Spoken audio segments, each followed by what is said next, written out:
Hello. Hello. This is a Capital Comrades broadcast. Not to be confused with Zero Books, Capital Comrades. We had to ditch the Zero Books. It was cramping our style. Like, you know, the P before P Diddy. Got rid of that. I always go back to that as a comparison. Yeah.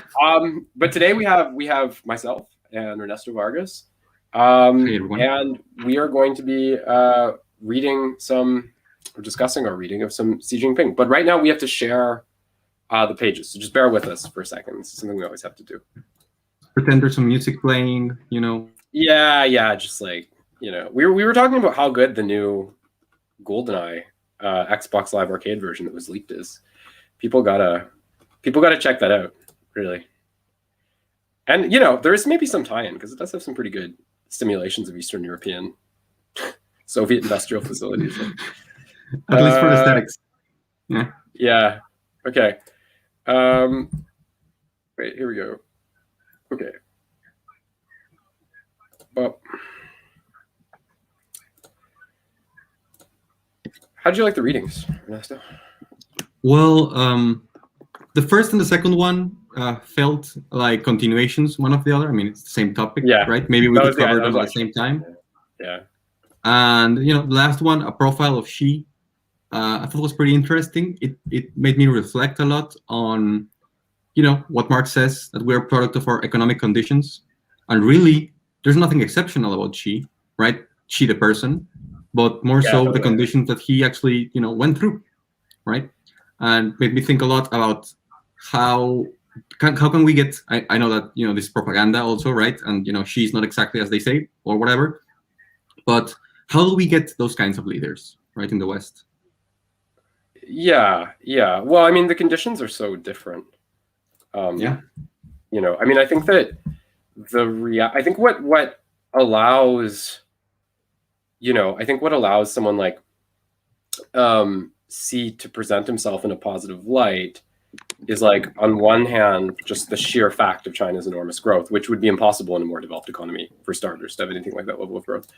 But also just the fact that they've had this, you know, this model, sort of mixed market model, was cultivated that has yielded certain positive results, right? Which, you know, necessarily builds upon foundations that were assembled in the Mao era, right? But, you know, as a consequence of that, it's always been about the preservation of political autonomy versus the market. And I think, you know, insofar as Xi is representative of that sort of autonomy, I think that, you know,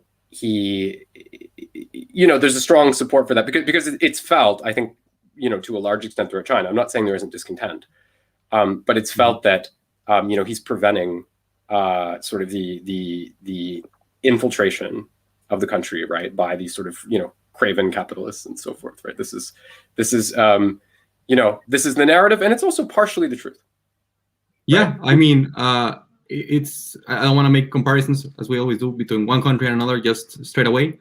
But in the West, at least, you see a lot of countries where the political oligarchy gives way into like, you know, this kind of hypocritical bourgeois movements, right? Which are like, oh yeah, citizens speaking for themselves, you know, politics without the politicians, you know? Yeah. Well, I think it's interesting because it's kind of about like the position you regress from. Because, like, let's be clear about this. Like, everywhere in the world, you know, like the left all over the world was knocked back by the fall of the Soviet Union, you know, the subsequent dissolution of Yugoslavia and so on, right? But I feel like if you look at the situation in the West, you know, you had these sort of Keynesian mixed market economies, and, you know, there were working class struggles, right, and wartime mobilization, and all of that contributed to their assemblage. And then, you know, kind of when you, but I feel like they weren't, you know, they were operationally strong in some respects. In North America, they were operationally strong. In Europe, they were operationally strong. In America, I think they were very ideologically weak. And I think the reason for their ideological weakness, and what's his name? Richard, what's his name? The socialist guy, you know what I'm talking about? Here's the videos. Anyway. Wolff? Sorry? Yeah, Richard Wolff, Wolff? that's right. Yeah. Richard Wolff has said this. He attributes like the ideological weakness to the fact that the Cold War, right, and sort of the McCarthy period drove a wedge between Marxist intellectuals and the working class, right? Like, and you see this with it's the recent movie by Scorsese on which union leader was it again? On the I know which one you mean. And it's funny because the film begins with a monologue about how no one remembers it anymore. Let's see, what is Jimmy it? Hoffa, right? Jimmy Hoffa, yeah. So you look at someone like Hoffa. If you look at the Teamsters, right? They had distanced themselves from any kind of like explicit kind of Marxist ideology or socialist ideology, to the point of Irishmen, in the film, to the point of like opposing Castro because they had ties with the mob, right? So I think it's interesting. Like you read, you can go back and look at, I think Baudrillard at one point, he remarks in like the 60s, he's like, it's amazing that in North America, without like this pervasion of Marxist ideology, the unions have achieved pretty much the same thing, right? Well, flash forward a few decades later, right, with the neoliberal sweep, and we see that continental Europe, yes, it became more neoliberal, but not to the same degree as the English-speaking world. So I think it kind of undermines Baudrillard's comment, right, because it shows you the importance of ideology, right, and that's where I would discern the difference between the neoliberal regression in the English world versus Europe. Right, because the Italian Communist Party, the French Communist Party, are very powerful workers groups. In China, and when you talk about China, well, China, like everywhere else, was affected by the pushback, the collapsing in of global socialism, right? And they had to adapt to those conditions. But because they had already become such like an emphatically, communist place, in practice, and even to a greater extent ideologically, I think, than in practice, because of the low development of the means of production. When China had like the Comprador coup or whatever the fuck, right? Like when Deng came to power, the result was a sort of Keynesian structure, right? So it's like, coming back from that point, right? And in terms of their regression, they'd already reached such a point that when they regressed, right, they regressed to something far more tangibly left-wing than anything in the United States or anything like that. Very different situations, but still true. Right? Does that make sense? Yeah. Yeah. So it's it's like the left hasn't really made gains. It's mostly been a defensive position for a long time. So all we have left really, and this continues, all we have left really is whatever's been preserved from that period, mostly. And it's like whatever preserves significant aspects of that period ends up being under attack as well, right? These may seem like very different examples, but you look at like universities in the United States. Well, this is like one of the last public spaces.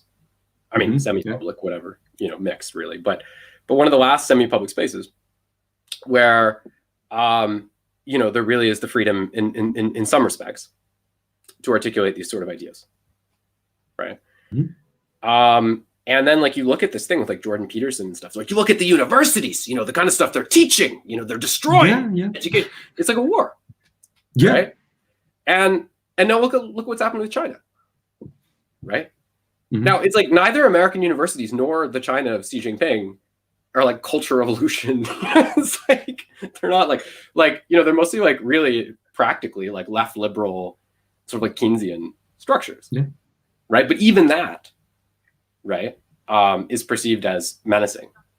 Right? I talk about the Mexican president all the time here, right? And he is at best center left. He's very reformist.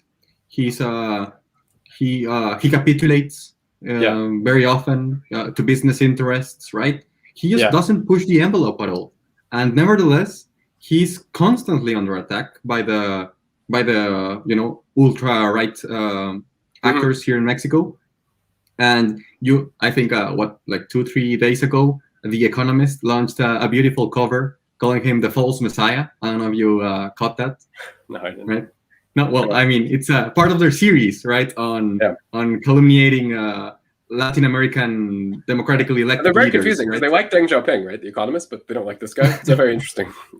Yeah, they should. Deng Xiaoping, so much to the right of the Mexican president at home. But of course, in practice, I'm sure if any Mexican leader tried to do like what Deng was doing, there would be like military occupation of Mexico, right? I mean, the war on drugs was kind of a military occupation, right? It was almost a proxy war, And lately they have. Sorry, go ahead. Continue. Oh yeah, I want to say that lately the drug violence has escalated, and we did get a lot of memes and there. It's a beautiful cover. So it's like a giant picture of Andres Manuel, like staring off to the side and with his eyes closed, right? Because he doesn't have a vision for the future. I guess that's the thing, right?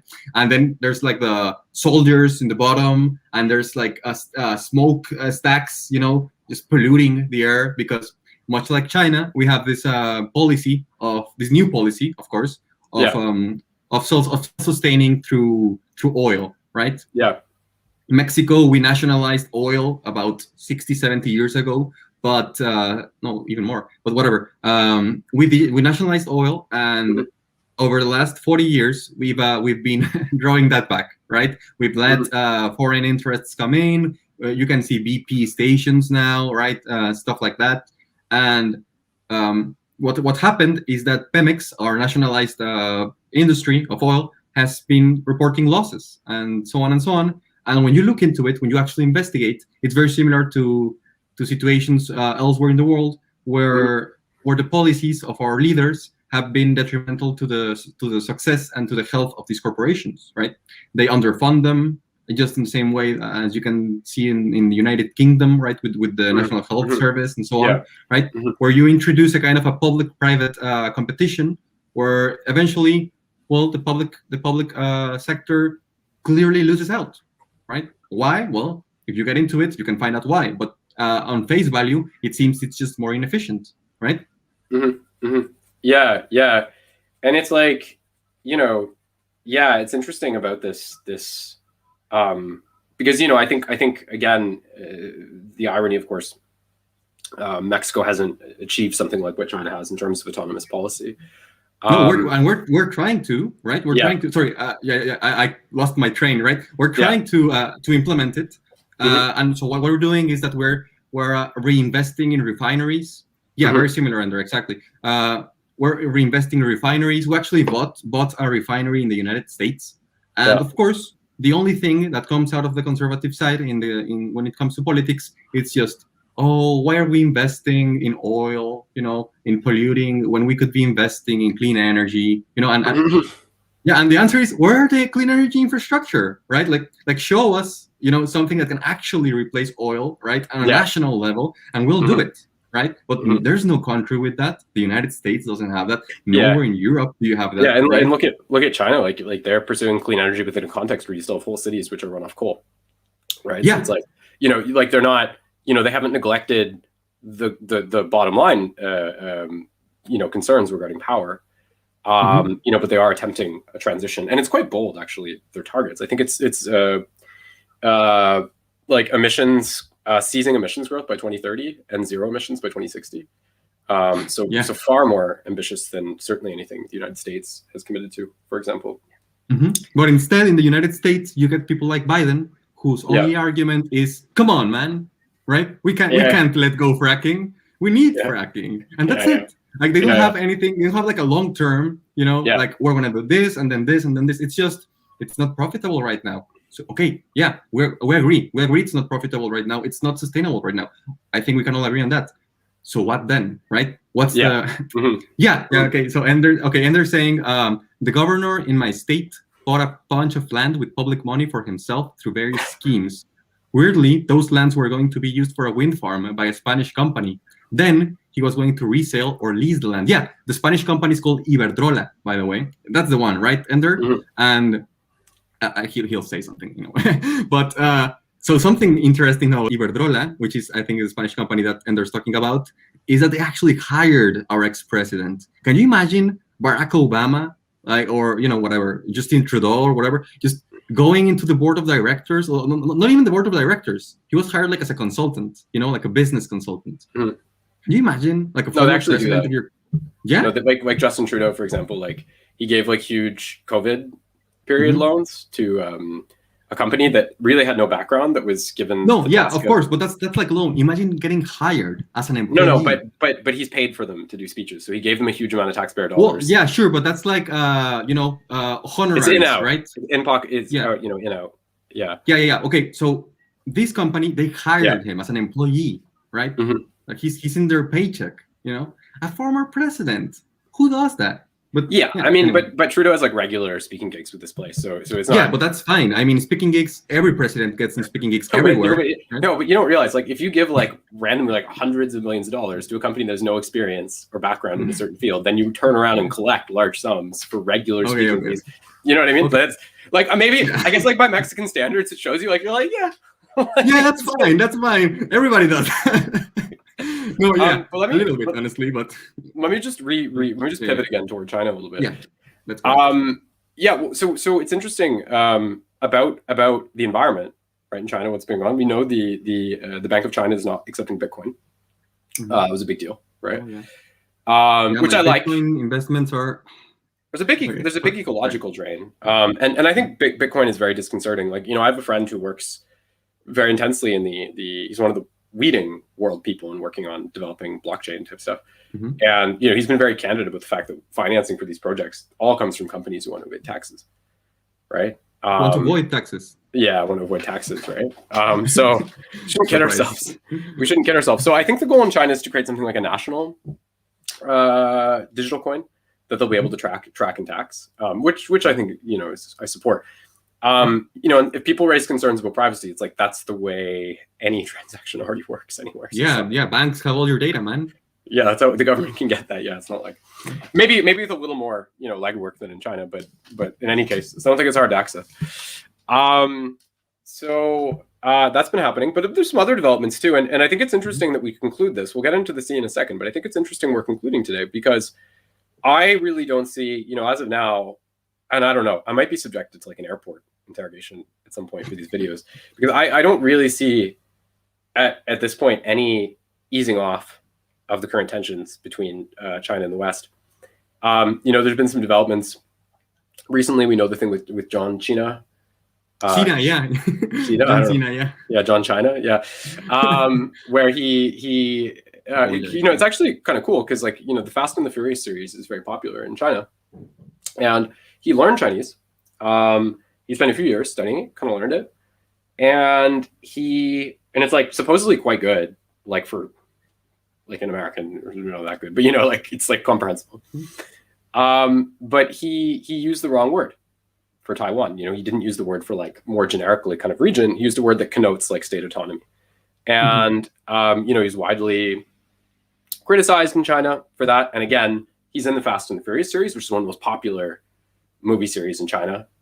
Come on, that's not that surprising. It's just a stupid series.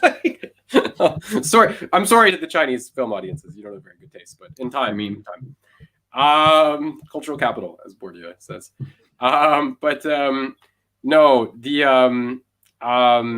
So this happened, and then he went and apologized for that. But it's a lose-lose at this point for him, because the Fast and the Furious series is very popular in China. Where else it's very popular? In like red states in the United States. They love their guns, and there was no way, out of that. And now I understand there's he's being called John China. There's people like burning posters of him and stuff, like in Alabama and stuff like this. So I don't think his reputation will ever recover from that. I don't know. It seemed very heartfelt. Did you watch it? Yeah, you did, right? I got it. Yeah. I mean, the problem with it though is the problem with it though is that the thing about it is he's not known for so many things. That's kind of the issue. So when you do something like that, it marks you so much. Like, one thing was like Brad Pitt. I'd be like, oh, it's Brad Pitt. Brad Pitt did a lot of stuff. But when you're not that known, it really, and it's a big, it's a big slight to his core. It can be perceived as a big slight to his core demographic, flag waving, this stuff. It'd be different again. Oh, you mean like in the United States? Yeah. No, that's what I'm saying. What I'm saying is that he's torn between a huge. I was thinking in China. I'm like, he's torn between a huge Chinese audience and a big Southern American audience, especially. And it's very telling and indicative that they elected to appease the Chinese audience, right? And I think like future Fast and the Furious films are going to be filmed in China. Like it's very popular there. But that's interesting. But I want to add as well, we're seeing signs of this tension. There was also some pressure on LeBron James to make a statement. He declined. But also with the, we were talking about in Australia and New Zealand, the tension over this. New Zealand trying to stake out some limited diplomatic autonomy in terms of how it interacts with China, and limited economic autonomy, and just being pilloried by, what do they say, the Five Eyes, right? The Anglophone powers. And now there's a documentary running on the Nine Network in Australia. And I understand it's like we thought they were our friends, like this kind of thing. They're like, and then they went and betrayed us. Is New Zealand becoming She-land and stuff like that? Like it's like, this is like serious shit. Yeah. On Australian TV. I also read that in the province of Alberta, thank you, someone in our group for posting this, in the province of Alberta, they're now trying to encourage people to report any information about academics who are perceived to have connections to, which is Alberta's our most right-wing province in Canada, to report information on academics who have any connection to the Chinese Communist Party. So you just see this becoming more and more intense, right? And I don't see that. I don't see any retreat from that in the near future. And frankly, I think that, I think it's important we've been doing what we've been doing here. And look, you can see our, Chinese and American flags there, so we are very much against this Cold War, but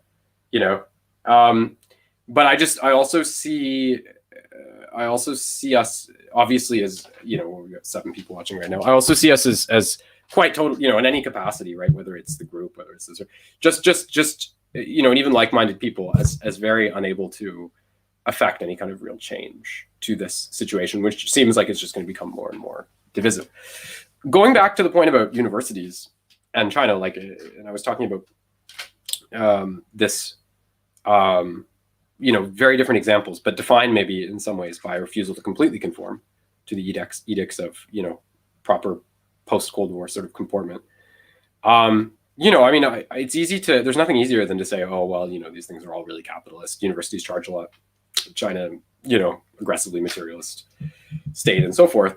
But I think, we have to push for a bigger political renewal, but I think we also have to defend the institutions we have, right? So offense and defense has to be simultaneous, right? And I see the test of China, as being so significant right now, because I think, I really think on the left, it's very interesting. Like even with this people who are like pro-Zionist, and I was clicking through some of the content, and it's interesting. A lot of them in our group, some of them have made very critical comments toward China as well. I mean, I just see it as being when I say the test of China, it's just about are you we need to push for a different kind of renewal. That's clear, but are you willing to defend the institutions which exist, which maintain some thread or semblance of integrity in terms of their relationship to the left, or are you just going to succumb to the propaganda and just say fuck that, that's genocide all the way down, right, and so on. So again, it's not about thinking China's perfect or anything like that, right? It's just about it's certainly not perfect. There are a lot of problems that have to be addressed. But there is still something there, isn't there? Some vestige, right, of these political traditions that continues to yield positive results for people, right, yeah. Which we're seeing. Not everyone, right? But a lot of people, right? So that's where I'm at. It's not about it being perfect. It's just about what do we have, where are we going, and what do we need to defend, right? Yeah, it's not perfect, but if you compare it to the West, you can see that the people who are marginalized in the West are just left to fend up for themselves, right? it's similarly it's similar in China. Yeah, of course, like healthcare. There is no public healthcare in China, right? But nevertheless, there is. It's localized. It's just locally organized, but there's no nationally. Yeah.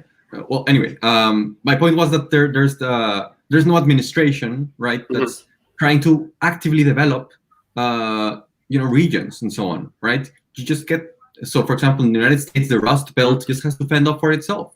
And that's why they gathered so many Trump voters, right? People are simply disillusioned with the political class and with how they've abandoned them. And if some guy, a populist just comes by promising them riches, promising them, reivindication, they're going to take it. Right? Well, I would be careful. I'd be a bit careful about drawing the analogy of the Rust Belt, because I think in China, like the relative stagnation of working class purchasing power has been responsible for the surge of left populism recently. So I don't necessarily think that that's like, I think you can find actually overlap in many respects in that. And I think there's a book, a friend recommended me a book that talks about some of like the kind of ad hoc sort of, ramshackle working class communities in China, and draws comparisons with the American social geography. But I think what I will say is that I think that, and I just say this very simply, I think that in the United States, one very crucial difference is that I think that political authority is almost totally captured by economic authority. Right? Yeah, of course. Yeah. And at least in China, they try to stimulate that. I mean, they don't always succeed. There was this billionaire who was recently evicted from his, his feudal township. I think they posted it in the group a couple of weeks ago. Do you remember? No, I didn't. That was funny. No. Okay. Well, yeah, a billionaire was, he had like he had his company, right, and he had like a company town and so on. Yeah. And he had like a private school and a private hospital, right, for his people. So he was kind of like starting his own feudal, development. And the government just said, "Yeah, we're going to take this away from you, my friend." Yeah. Well, this is like the, this is like why so many of like the nouveau riche in China are frustrated with the current government, because it's like, it's not that they always actively oppose the accumulation of wealth. On the contrary, in many respects, but it's like they don't, jump to the defense of them, often when they're faced with, rebellions by people, right, or frustrated acts of frustration. Sometimes they expressly, liquidate or seize, right, property and so forth. And I think what you can see is that, like, while trying to maintain the status quo, I think you see with someone like Xi that he is, there's so many puns you can do C and C. Anyway, you see with someone like Xi where he's like he kind of senses the swell of like populist energy, and he just doesn't want to be on the receiving end of that, right? So he's like, yeah, you want to go, overthrow your local corrupt officials, or like they still do stuff. Like, don't get me wrong. Like, when you have labor uprisings, like people get arrested, like they still do that. But I'm saying he's just trying to avoid doing so much of it that he'll be receiving the brunt of that criticism. Right. So it's very much like I said, it's you think of what's the role of the government, right? To mediate class relations. And you see that very palpably in China. It's like they're not jettisoning, the nouveau riche. They're not seizing all their wealth or anything like that. They're just like equivocally distancing themselves from them enough, right? Yeah. So that, and trying to channel certain elements of this populism just to make sure that they're not discredited by this rising tide of frustration, right? That's the idea. So it's all very complicated. And I just want to try to paint a complex picture, because it's not what we've seen, I think, going through this group in many ways is just such a complex situation, right? Yeah, it's honestly, pretty much impossible to actually like wrap your head around it if you've never been there, I think, because at least for me, it'd be like trying to mash, the entire development of all of the American continent into just one country, right? It just doesn't match.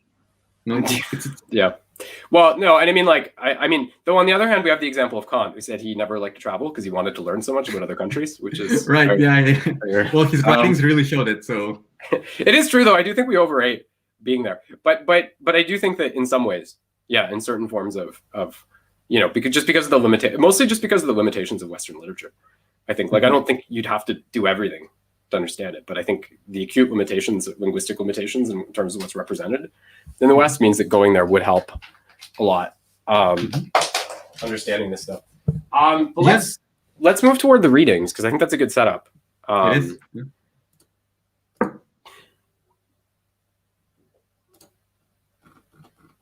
So the first reading is, we have 3 readings today. One is the mass line, Fundamentals to the CPC. That's from June 18, 2013.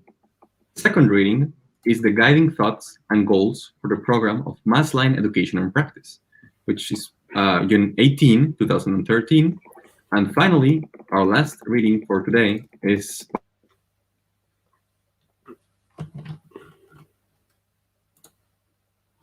Sorry, Ernesto. He has little connection problems, so he's just gonna kind of come in and out. But in any case, what he was saying is that 1 second. Yeah, what he was saying is that the 3 essays we'll be doing today are the mass line, fundamentals to the CPC, the guiding thoughts and goals for the program of mass line education and practice, and finally an appendix called Man of the People, which is sort of hagiographic little bit on Xi Jinping's life, how he likes to watch television and his relationship with his mom and stuff like that. So, not really an academic text or anything, but I think it's interesting in terms of what these sort of representations can tell us about the political structures. But we'll just get toward the first essay.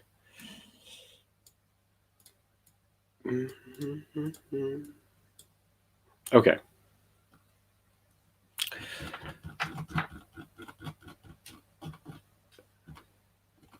So just wait for Ernesto here for a second. Just give me a minute. There we go. We got him back. Yeah. So I'm just turning toward the first essay now. Yeah, let's go. So this is the mass line fundamentals to the CPC, right? That's the first one? Okay, it's from 2013. Let's take a look here. So here, yeah, he's, again, I think that when you look at what he talks about in terms of the significance of the mass line, it really has to be framed in terms of Deng Xiaoping's earlier comments about, the deficit of ideological education, right, and the weaknesses of it that had prevailed in the period after the opening up, right? And this is, and I do like this whole mass line thing too, because I haven't used this phrase about mass line. I like that phrase, because I like the way that it simultaneously connotes, a certain elicitation of democratic opinion, but also internal coherency, right? Which I think is really vital. And I know at PAMU, for example, they're we have a couple people from PAMU, I think, right now in chat. So do we? Hi. Do we? Oh wow, yeah. I I'm know from a newly. They criticize our mass line as being, endowed with an overabundance of coherency, right? The likes of which they don't seek to represent themselves. So, but in any case, we are glad to have people here. Thank you for coming out, PAMU people. If you are indeed PAMU people, I don't fucking know. No, we also have people from the newly minted Philcord, which is like a philosophy Discord that kind of came out from a Philbook community. Okay, from Philbook. Yeah, I like Philbook. Yeah. Actually, I think they're interesting. I know there's some people on Philbook who attack us, but I think on the whole it's a good group. So the and again, actually, he goes and quotes Deng Xiaoping here, right? If you go to in the present period of historical change, when problems have piled up and 1,000 things wait to be done, it is crucial for us to strengthen the leadership of the party and correct its work style. Should be worth noting that the reason why he's in the speech, he says in the second paragraph, he says, the program of mass line education and practice is an essential requirement for the party to realize the objectives set by the 18th CPC National Congress, which we have gone back to a lot. And one of this Congress, he says, the Congress proposed to complete the building of a moderately prosperous society in all respects when the CPC celebrates its centenary in 2021, which is this year, and turn China into a modern socialist country that is prosperous, strong, democratic, culturally advanced, and harmonious when the PRC marks its centennial in 2049.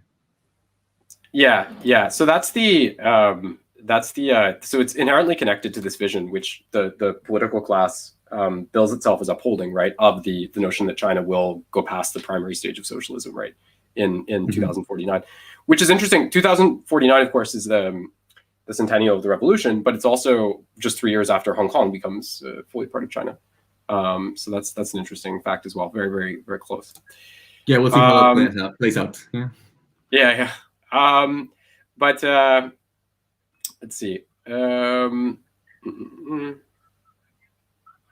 he talks here about the idea of losing contact with the people. And I do think, especially, I really think it was Tiananmen that was the turning point in terms of, because like Deng had lamented even before that, like he could kind of see it coming. He was like, I don't really think I don't really think we have enough support, right? Amongst the masses. I think he, as a figure, had a lot of support, but I think they lacked, there was intention already introduced by his, his cult of personality already existed in contrast in certain respects to what the party had been historically known for. So it's like, I think it's Tiananmen that really alerts them to, the serious problem of that. Because, my interpretation of Tiananmen is like they probably would have fallen, if not for what happened, right? But I don't think they ever want to be in a situation again where, they have to, massacre large numbers of their own people, be subjected to international sanctions and so forth, right, to guarantee the survival of the regime. So that's kind of, I think, what is trying to be avoided, right?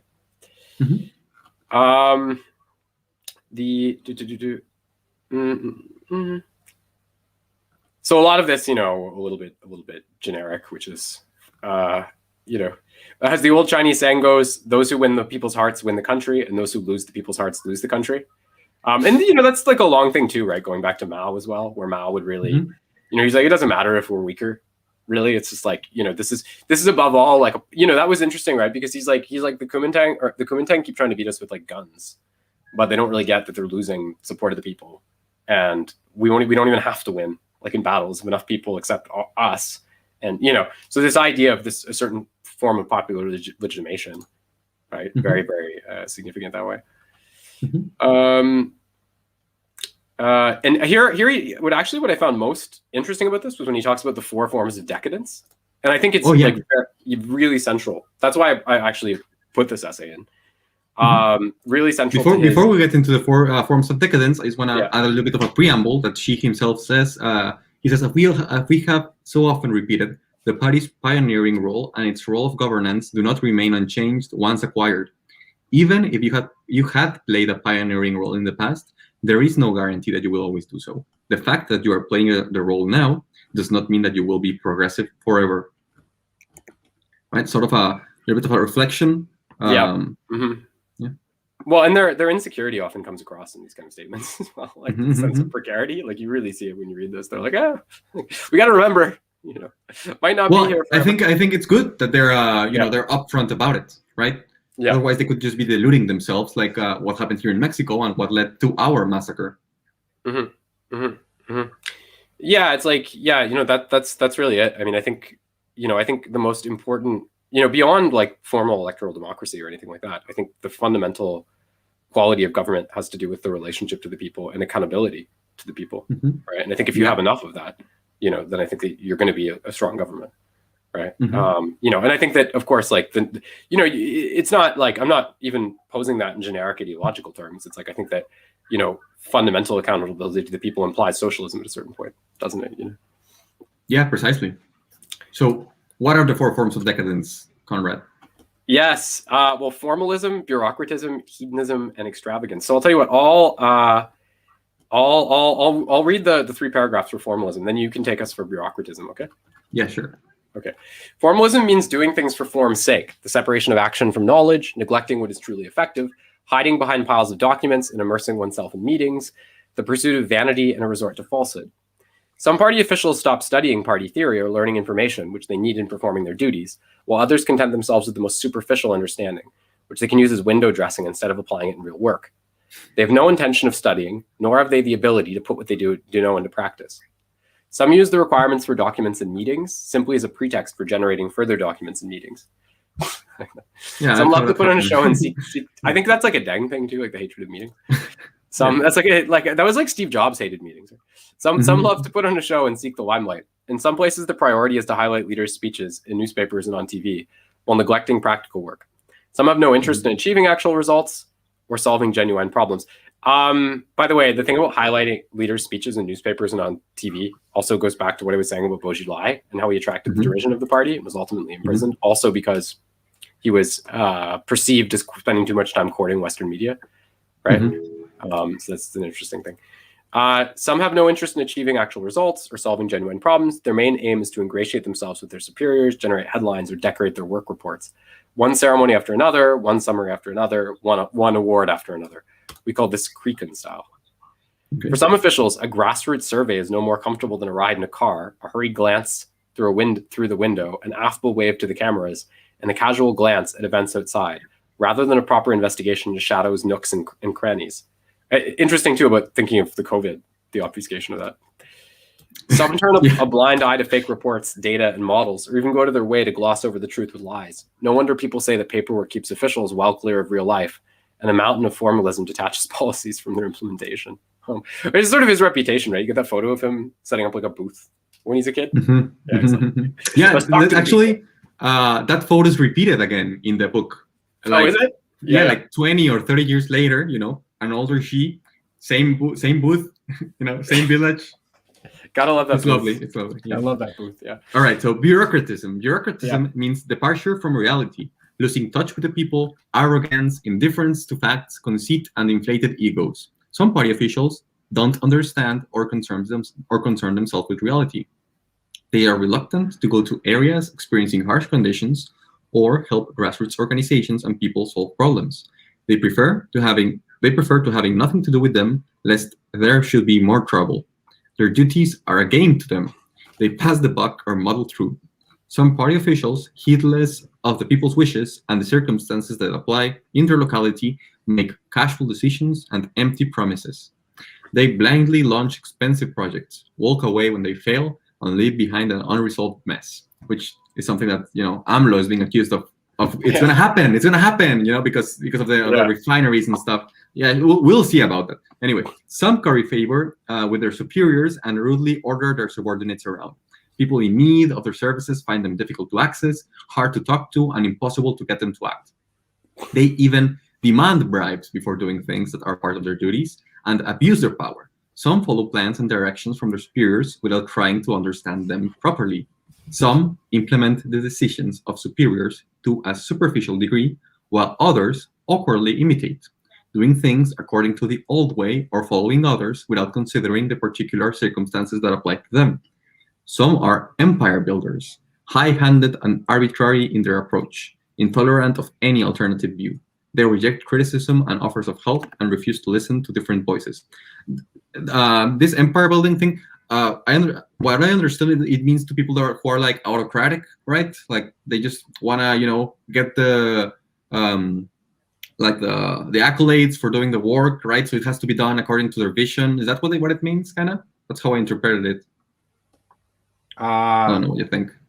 Accolades? What do you mean? Being by empire building, like getting the crown on your head. You know what I mean? It's like accolades. It's like awards, designations. Yeah. So you want to read hedonism? Yeah, sure. The main features of hedonism are mental laxity, resting on one's laurels, vanity, coveting pleasure, pursuing ostentation, and seeking to help oneself. Keep oneself amused. Some party officials have become demoralized and their faith has been shaken. Their philosophy of life is to indulge themselves in pleasure seeking, drinking your fill as long as you have wine to drink, and seizing the moments of contentment in life and making the most of them. And these are in quotes because I always think like a lot of the appeal of Xi's speeches probably has to do with the way he channels literature, which he obviously has a great knowledge of. Yeah, that second quote. It gets kind of. Sorry, continue. No, I just want to give you the sources because they're in the footnotes, right? Yeah, 9 and 10. What is that? 9 and 10. 9 is Luo Jin for myself. That's from the Tang Dynasty. And 10 is Li Bai, Invitation to Wine. That's not dated. But I'm sure it's was he the Chinese poet who was drunk and died because he tried to embrace the moon on a... Anyway, it's like classic Chinese poetry. But I think probably a lot of the appeal of it comes from the literary citations, which are kind of not obviously so attractive in English. Some have abandoned their ideals in favor of material comforts, vulgar amusements, revelry, drinking, and a life of luxury. Some take on easy tasks and shirk hard work because they have no taste. For hardship and effort. They lack motivation and new goals because they're happy with the status quo, satisfied with their limited knowledge and understanding, and content with their past achievements. They idle through the day, flipping through newspapers, drinking tea and chatting, their gaze wandering abstractly because they have no purpose. This is a quite like literal description. Do you want to, and now we got number 4, extravagance. You want to read that? It gets really tough with that one. Yeah. It does. Oh yeah, yeah. I love that a single quote in there. We'll get to it. Extravagance. Xi Jinping over Jordan Peterson. Yes, Chris Kazam. He is the kind of daddy that you would like. Extravagance means waste, squandering resources, expensive building programs, endless festivals and ceremonies, a luxurious and dissolute lifestyle, and abuse of power that can extend to actual corruption. Some party officials spend hundreds of millions of renminbi on construction of a luxury office building that occupies acres of land and contains facilities for feasting, drinking, and amusement. Some are devotees of festivals and ceremonies, sometimes squandering millions of renminbi on a more than a single event. This is the quote. It is the blood and sweat of the people they are dust, said Xi. For some who seek comfort and pleasure, their homes can never be too many nor too grand. Their cars can never be too luxurious, their banquets can never be too expensive, and the brands of clothes they wear can never be too famous. Their excesses show disdain for the rules. They take things for granted and always want more. Some demand excessive receptions, stay at expensive hotels, eat all sorts of delicacies, drink fine wines, and then take bribes. Some hold membership cards and consumption cards of great value, and indulge themselves in luxury clubs, high-end sports complexes, free travel at home and abroad, and even foreign casinos where they spend money like water. Some even glory in their misconduct, moral corruption, and dissolute lifestyle instead of feeling shame. So he wraps it up by saying, I give these examples to warn all party members. If we allow these problems to spread like weeds, the consequences will be disastrous, and the tragedy of Farewell My Concubine, which Mao Zedong used as a metaphor for losing power, may come true. Some of our colleagues I've seen the movie with Leslie Chung, but not really. Don't know the original. Yeah. Well, in the footnote they explain the plot, which is it's about warlord Xiang Yu during the late Qin dynasty. He called himself the overlord of Western Shu, but because he could not tolerate different opinions, and his flawed personality resulted in the downfall of the siege of Garcia. He drank his final toasts with concubine Yu, sang lyrics of heroism and lament, and then she killed himself, and then he killed himself. Yeah, let's try not to have that happen. Yeah. Main points. Yeah. So are we ready to move on to the next essay, the guiding thoughts and goals for the program of mass line education and practice, which elaborates actually this. Yeah. This is gonna go a little bit further into the 4 decadences and a couple of more comments. So the next essay is the guiding thoughts and goals for the program of mass line education and practice, which seems to have been the very same day. Yeah, it seems to be the same event. I didn't even see that. June 18th. Yeah, same day, same event even. So yeah. Part of the program, mass line education practice. So what did he give the speech and then they had lunch and then they came back and gave another speech? Yeah, it seems it's pretty clearly the same thing. I didn't even realize that, but yeah.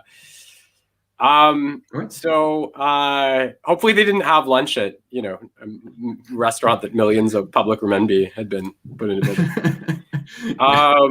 So I like how he calls, by the way, we must set an accurate focus to overcome the 4 forms of decadence. We must set an accurate focus, locate the acupoints, and firmly grasp the vitals. It's like we're like acupuncture metaphor, like, and I think he's like a big fan of like traditional culture and medicine. He brings it up again soon enough. So yeah. Oh, does he? Okay, yeah. Yeah, he will. Okay. So should we get into it then? Yeah, well, let's start with it because he gives points, right? First, second, et cetera, et cetera. So maybe I'll start with kind of the first here. So he just talks about answering the people. He says, like, in fighting, we have to accurately locate the points. In fighting bureaucratism, we have to. Formalism is in the middle of the previous paragraph. Oh, is it? Okay, yeah.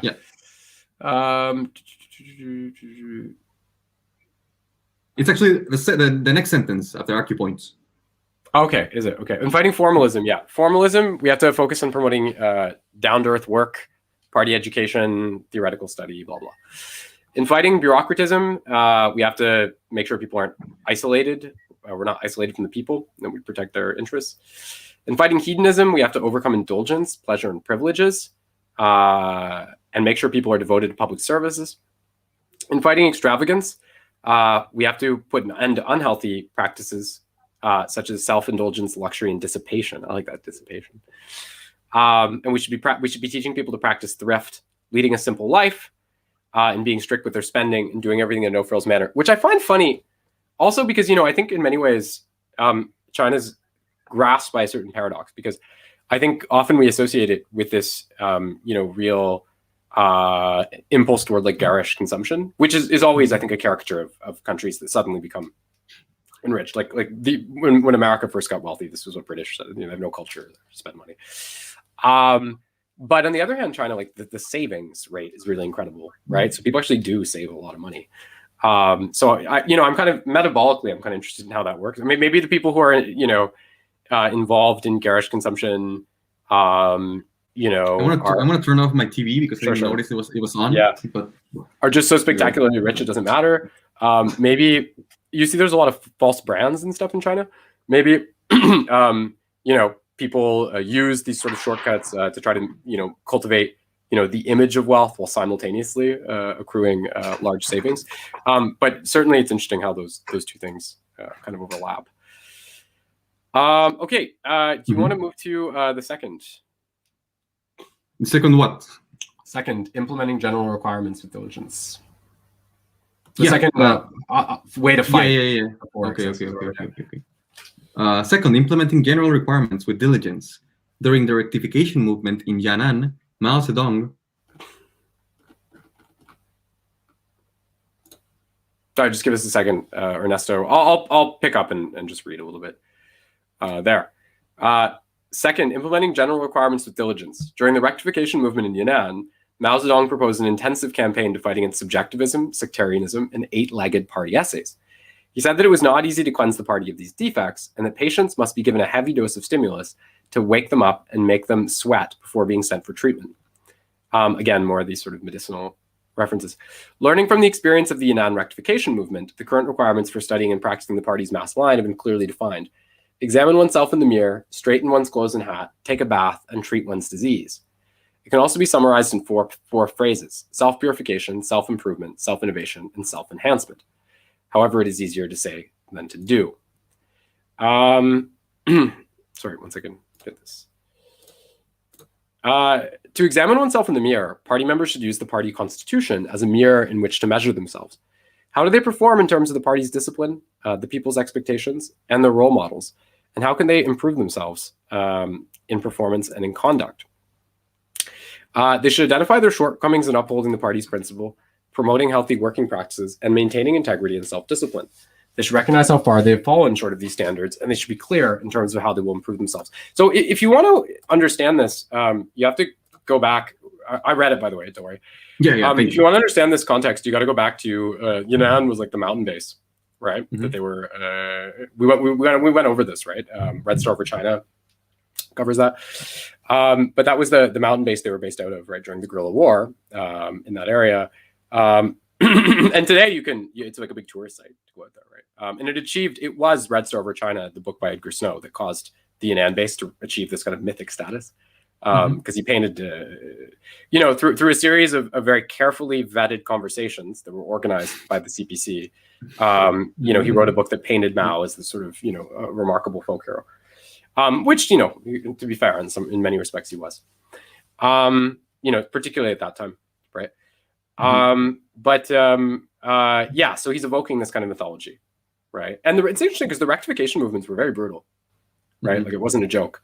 I think there was physical violence and so forth that was used, but they were defined by a policy that Mao established of trying to avoid any kind of morbidity, right, in terms of how they function, but very, very severe in terms of what was expected, right, and the kinds of internal interrogations and so forth that were carried out. So it's an interesting, again, and you see this impulse, and I also find it interesting with respect to the metaphors he employs, right, which are drawn from medicine. Right, that's, and he has quite an enthusiasm. I think at one point in this text he says for those things that can be cured by Chinese medicine, use Chinese medicine. For those things to be cured by Western medicine, use Western medicine.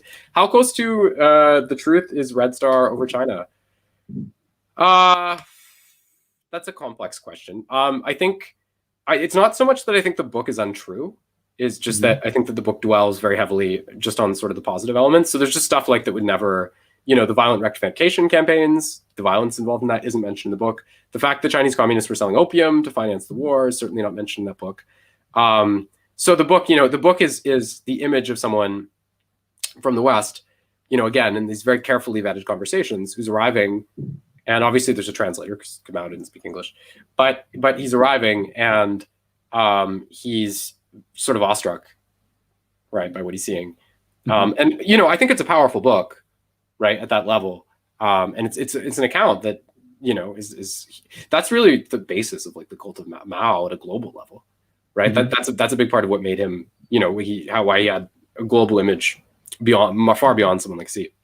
It's a classic, and you should read it. Just be aware, it's not like a really comprehensive, objective historical account of, it's a wonderful kind of memoir of that time, and and it was a great propaganda tool for global communism as well, right? So it had, even like Palestine and stuff. They're reading these books were translated just all over, like 25 languages or something insane. So yeah, moving on. Yeah, here he says, those who need to take traditional Chinese medicine, TCM, should take TCM. Those who need to take Western medicine should take Western medicine. And those who need combined treatment of TCM and Western medicine should be given such treatments. Which is just like, it's really funny because it just like, it shows him how far he carries these metaphors as well. Like, I love it. Just like really, he doesn't, he just really takes that, right, to its sort of apotheosis. So do you want to take the third then? Third, you're okay. Yeah, I know where you are now. Third, engaging. Yeah, that part. Yeah. Okay. Third, engaging in criticism and self-criticism following the spirit of the rectification movement. Criticism and self-criticism is a good party tradition and an effective weapon for enhancing the capacity of party organizations in their effort to maintain unity and solidarity inside the party. Why do we need to follow the spirit of the rectification movement and engage in criticism and self-criticism? Because various problems afflicting the people inside the party, especially the four forms of decadence, are chronic and persistent conditions that need to be addressed with courage. We must dare to lose faith in exposing shortcomings and mistakes, dare to take up our hammers and crack the tough nuts, dare to engage in battles, and dare to dig down to the roots and touch the soul. Currently, the keen blade of criticism and self-criticism has become dull and rusty in many places, and cannot reach down to deeper levels of problems and deal with them. Like hitting a person with a feather duster, it causes no pain. In some places, self-criticism has morphed into self-praise, and criticism into flattery. In our new program, we must work hard on criticism and self-criticism. You really see like China's opposition to like the cult of self-esteem in America here? Like they're like, no self-praise, just self-criticism. It's fair. Yeah. Well, this essay is actually really, really good though, because in the sense that it really brings out what I think I would take, from this whole reading group, which is just like that. If the CBC has been successful in many respects, this has to do with, I think, the centrality of the need for constant reevaluation of like the primary contradiction, so to speak, and also to engage in self-criticism. So it's constantly changing. Right, it's a flexible kind of model. Literally predicted Twitter, says Jigme. Yeah. Yeah. But those are the problem with those is they're, I don't want to say completely impotent, but it's extremely disconnected from any kind of tangible political practice. So here we go. Fourth, leading officials taking the lead. We often hear voices crying out the long-standing problems cannot be solved because they're rooted in the upper levels, although the symptoms appear at the lower levels. The upper level is sick, but the lower level receives the medicine. Indeed, many problems of isolation from the people are apparent in leading bodies and leading officials. This program should concentrate on leading bodies, leading groups, and leading officials above the county level. As the saying goes, one must discipline oneself before disciplining others, and it takes good iron to make good products. The Central Committee has decided to start the program from the Political Bureau, aiming at setting a good example. Leading bodies, leading groups, and leading officials above the country must also set a good example. Blah, blah, blah. Listen carefully to your subordinates, examine problems. Okay, do you want to go to number 5? Yes, sir. Fifth, establishing a long-term mechanism. Maintaining the party's close ties with the people is a constant topic for study, and problems relating to conduct recur and persist. It is impossible to accomplish a whole task at one stroke, and we cannot promote party conduct in temporary phases, like a passing gust of wind. Our efforts in this regard must be constant, and we must have long-term plans. As our first measure, we should address pressing problems of keen concern to the people, and at the same time, we should plan for the future and establish a long-term mechanism for encouraging party members and officials to serve the people, be down to earth in their work, and uphold integrity in office. After many years of experimentation and practice, we have developed a systematic framework of regulations for implementing the party's mass line and maintaining close ties with the people.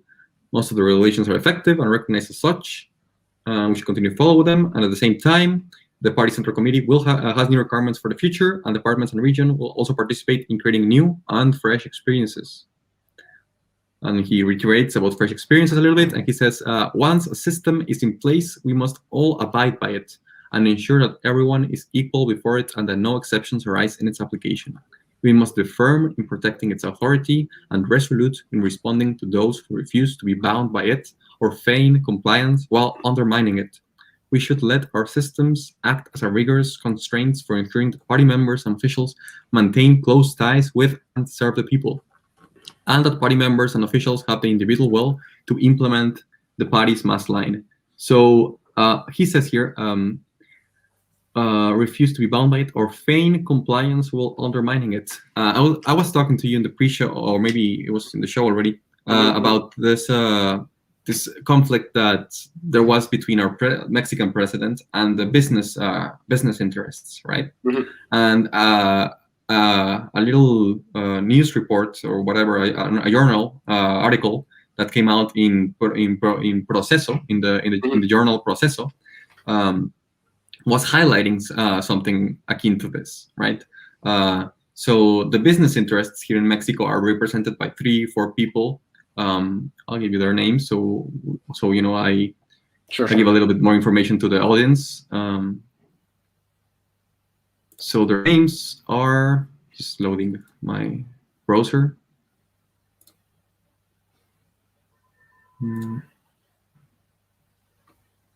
Alfonso Romo, Fernando Turner, and Malaquías Aguirre, right? These 3 are the primary businessmen here not here, I'm not in Mexico right now, but where I live in Monterrey, in the state of Nuevo León. These 3 guys are like the head businessmen, I guess. There are other businessmen and maybe even richer, but these guys have a lot of political influence, right? And they actually started, Salinas, those aren't in Nuevo León, right? Thanks, Ender. So these guys, they started this movement called.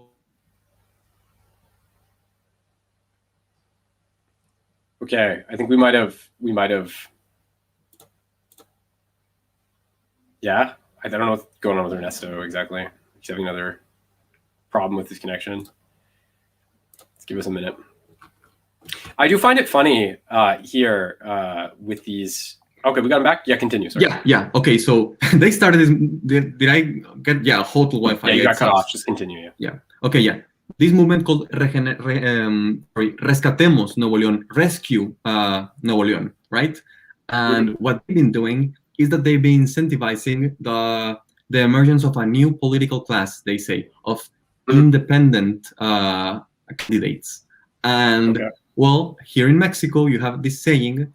One that sure, independent candidates, right? But independent from the people, you know. You just have so much accumulation of actual capital that they can just be political actors by themselves. Yeah. And the current mayor of San Pedro Garcia is one of those guys who just has so much money that he can just run as an independent, finance his own campaign, and win. Yeah, and it's quite characteristic of a system that's so saturated in corporate capital that. Like people even begin to acquire like the air of integrity, like because they've like exploited workers so extensively that they're like independently affluent. And you see Trump, for example, using this, right? Like they can't buy me. Precisely. I already got a lot of money. You know, this is that kind of thing. Yeah. But like that's a symptom. How did you get your money, Mr. Trump? You know? Yeah, that's a symptom of a fairly sick system already. Though it is interesting with Trump because he never really even sought to deny that, right? You know, he's like that's how it works. You know, like he was very candid And you know, funny thing is that one of the prime candidates that came out of this movement, he's called Samuel Garcia, that's his name. And our boy Samuel, he's about 6 years older than me, so he must be like 3 years younger than you or something. I don't know. You got 6 years to make your fortune, Ernesto. Yeah. I know. He actually went to the same school as I did, so you know I do feel the pressure. But anyway, anyway, so this guy Samuel Garcia, he in an interview he was saying, "Oh yeah, fuck him. Yeah, of course, fuck him."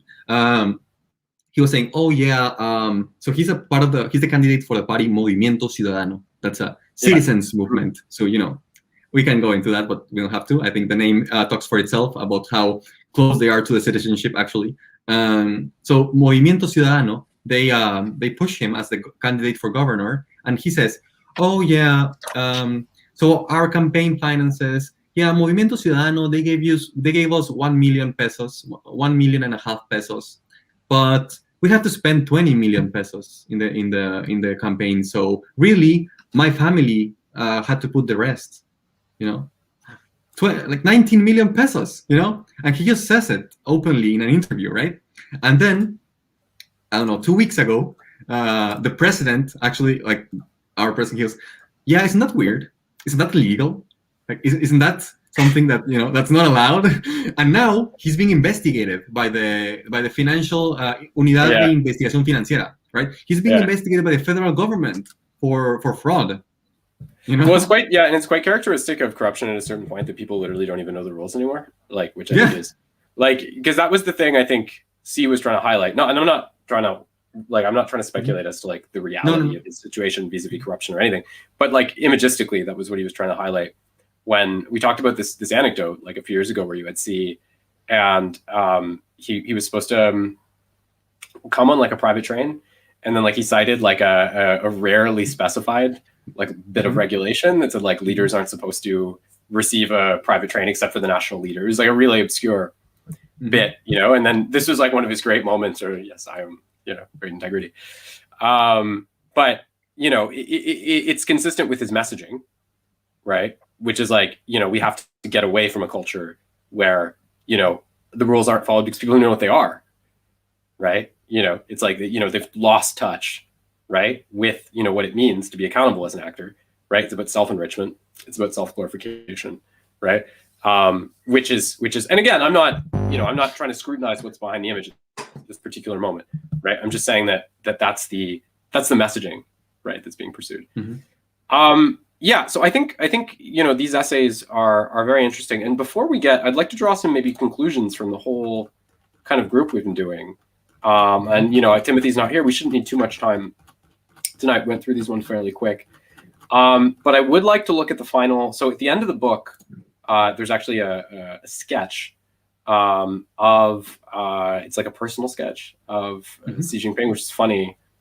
You know, because it sort of paints him as it's an interesting portrayal, because it's sort of hagiographic, but it also really wants to foreground these kind of everyman qualities. And you can see that there's a tension in the writing between the attempt to portray him as remarkable in some sense, and also the attempt to portray him as just sort of your average guy. I think in some ways, you know, this isn't totally inaccurate in terms of just this tension. I think there are, you know, obviously the piece itself is kind of hagiographic, but in terms of the tension, because, you know, I think if you look at Xi's story, right, it's like, you know, this is not a guy who was necessarily perceived as the most brilliant, you know, the most fundamentally able or whatever, right? But there was something I think that separated from other people. And I go back to the fact that, you know, he was persecuted during the Cultural Revolution, right? And, you know, a lot of people immigrated or whatever. He sort of sought refuge within the party, right? You know, and it's like a crazy thing, as I've said before, when your parents have been, you know, persecuted and all of this, you know, subject this kind of repression, to be like, I'm going to join the party. I'm going to try 10 times to join the party, as he did. 10th, I think 10th time was accepted application to join. And I think what you're dealing with is someone, you know, who on one hand just comes from, you know, on one hand you just have like the reproduction of social class, because he comes from, you know, early, very important revolutionaries and so on. His father, right? so on one hand, it's like, yeah, this is the guy who, you know, is one of the, you know, one of the chosen ones, right? One of the people who's supposed to govern, right? On the other hand, though, I think you have a different element, which is like, I think that, you know, I think the difficulties of his upbringing instilled in him this sense of urgency regarding his own advancement, right? Because it's like, you know, you're either in the system or you're not in the system, you know, and if you're not in the system, a lot of bad things can happen, right? But I also think just a general impatience for people who, you know, are conditioned by excess, who just kind of whine about things, right? And I think this is just part and parcel of, you know, growing up in like, you know, these sort of cultural revolution work camps in which people are just like, you know, beating each other for morsels of food or whatever the fuck, right? It's like, you know, is that what you think you have it hard? Right? like what is China today? What was China then? Right? Rich people, you know, going to complain to me, right? So I think there's a grittiness, so I think you have a very privileged background, but then I think there's a grittiness that's instilled because of those experiences. And I think, you know, that's what that would be, because what you have to ask yourself, what causes him to take these positions? Like what sets him apart, if anything, from, you know, the princelings, right? And I think, you know, really, I think what built his success was an urgency and a willingness to you know, sacrifice immediate gain in certain ways. And you see this, right? Because when he went to Beijing at first, right, it was like he could have stayed there and profited from his father's connections, right? But he knew if he did that, right, you know, he would never be perceived as an independent actor, right? He could live a very nice life, Beijing, right, lap of luxury, right? But he went to the countryside, right, to try to build his credibility in his own set of connections, right?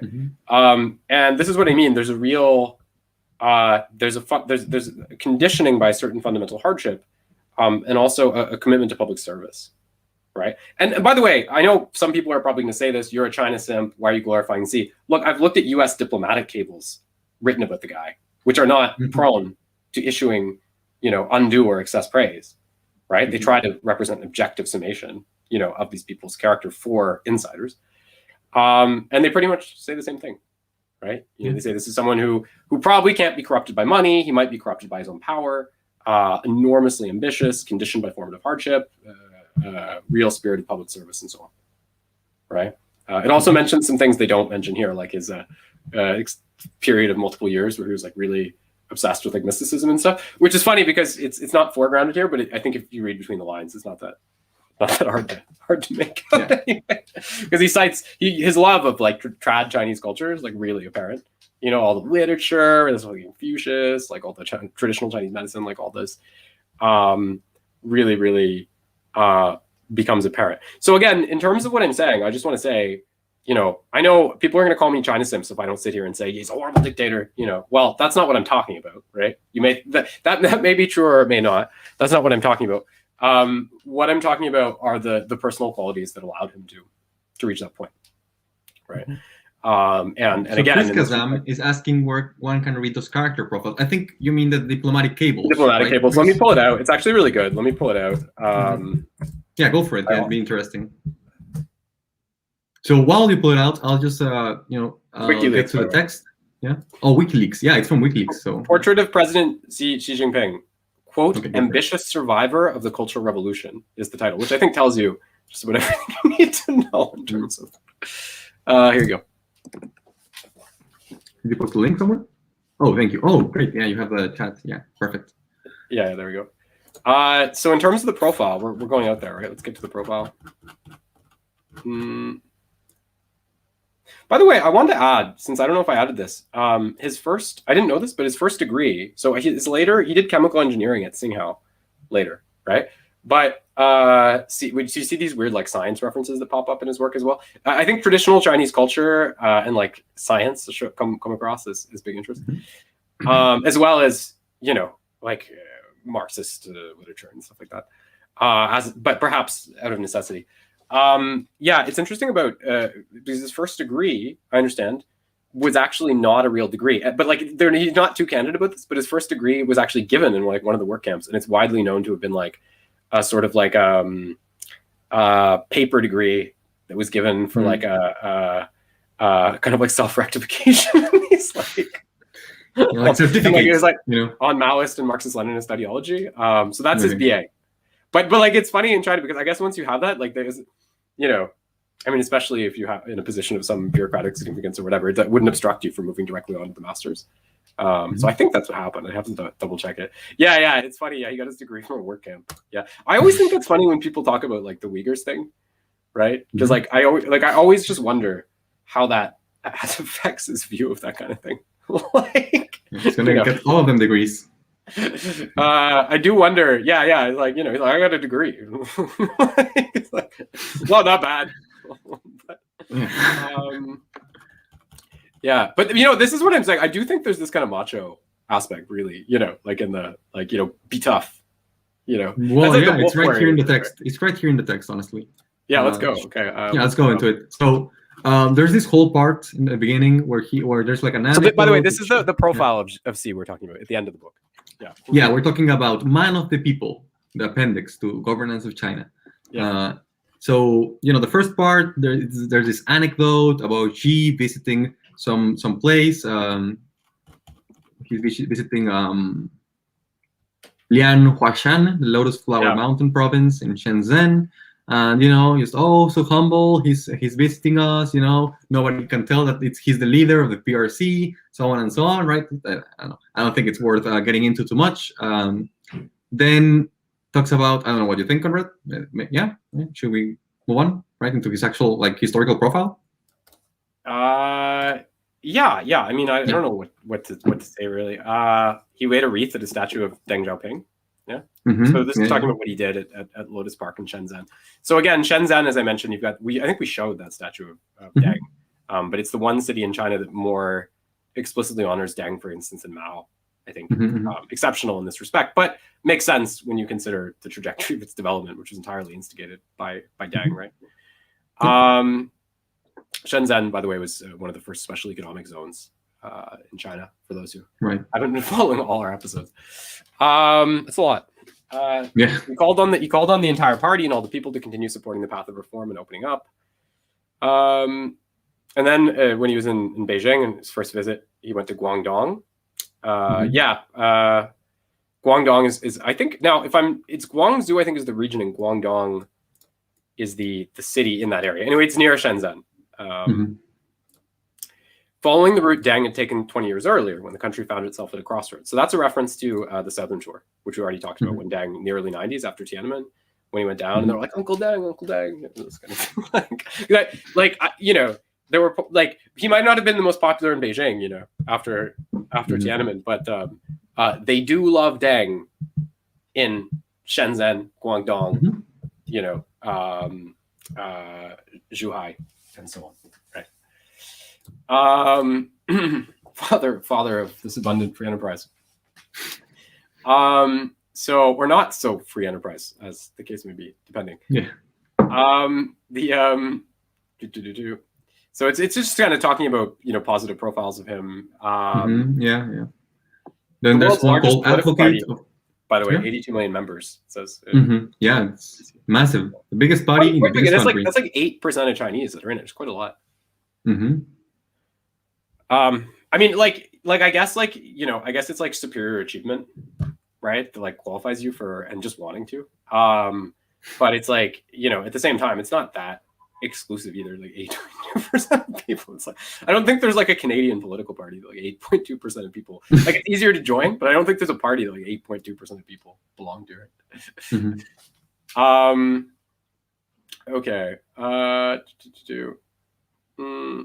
So he's talked about he went to then he visits the National Museum of China, talks about the changes since 1840. Nowadays, everyone's talking about the Chinese dream. You know, I love that because it's his idea. In my view, realizing the great renewal of the Chinese nation is the greatest dream in modern history. This really important to understand.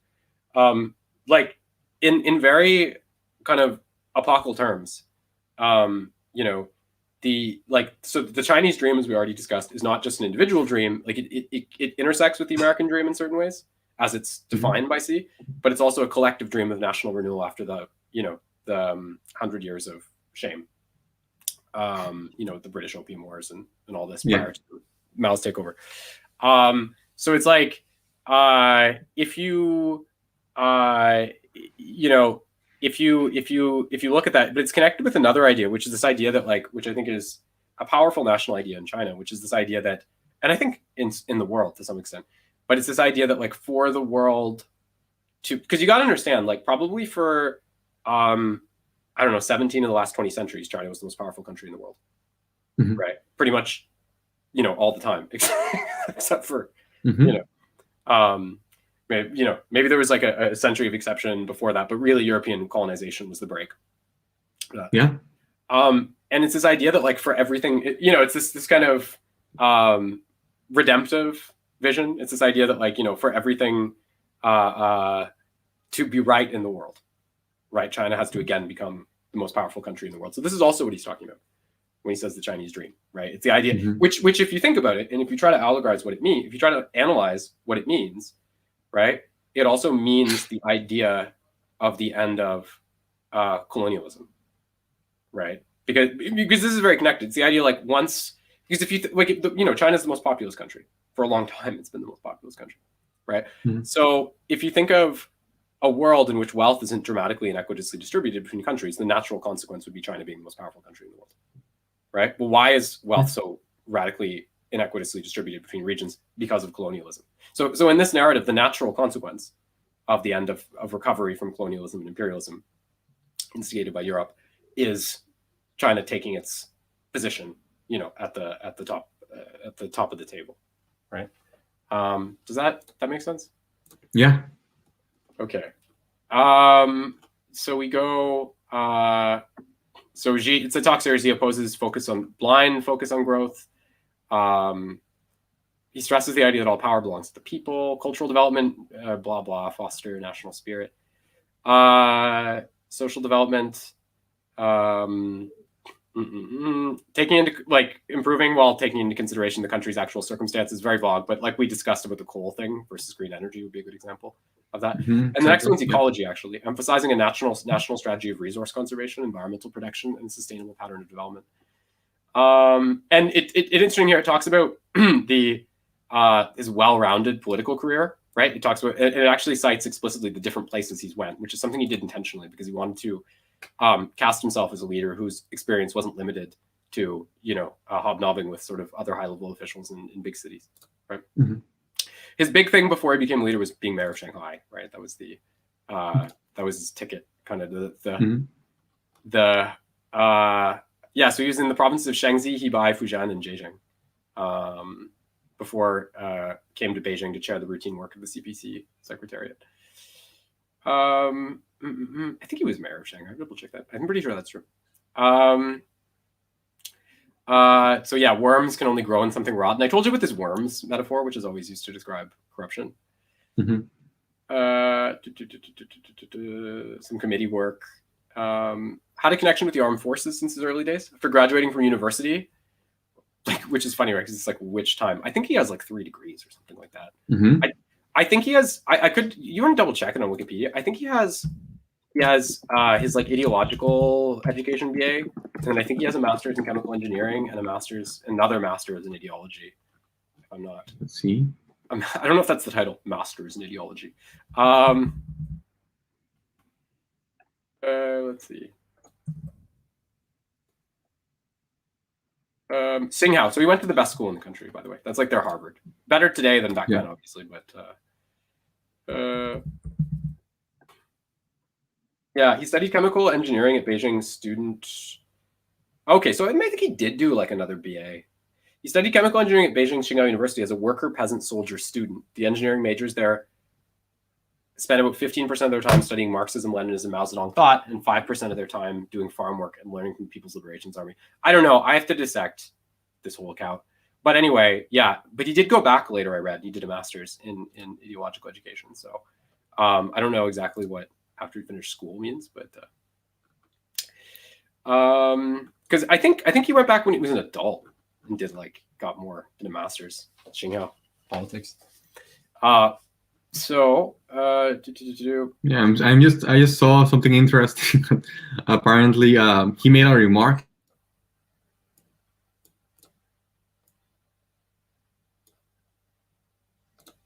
Sorry, I think we just lost Ernesto for a minute. Just give us a minute. We're almost done here.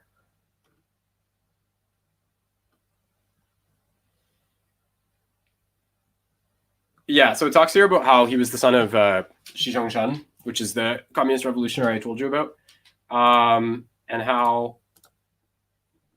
You back? Yes. Yeah, there you go. Sorry, you were saying about the remark, yeah. Oh yeah, I just so I was trying to find this thing about the diplomas, and I found that there was a Mexico commentary incident. So, and he said the greatest contribution towards the whole human race. So, I'll just read it. This is just a one paragraph.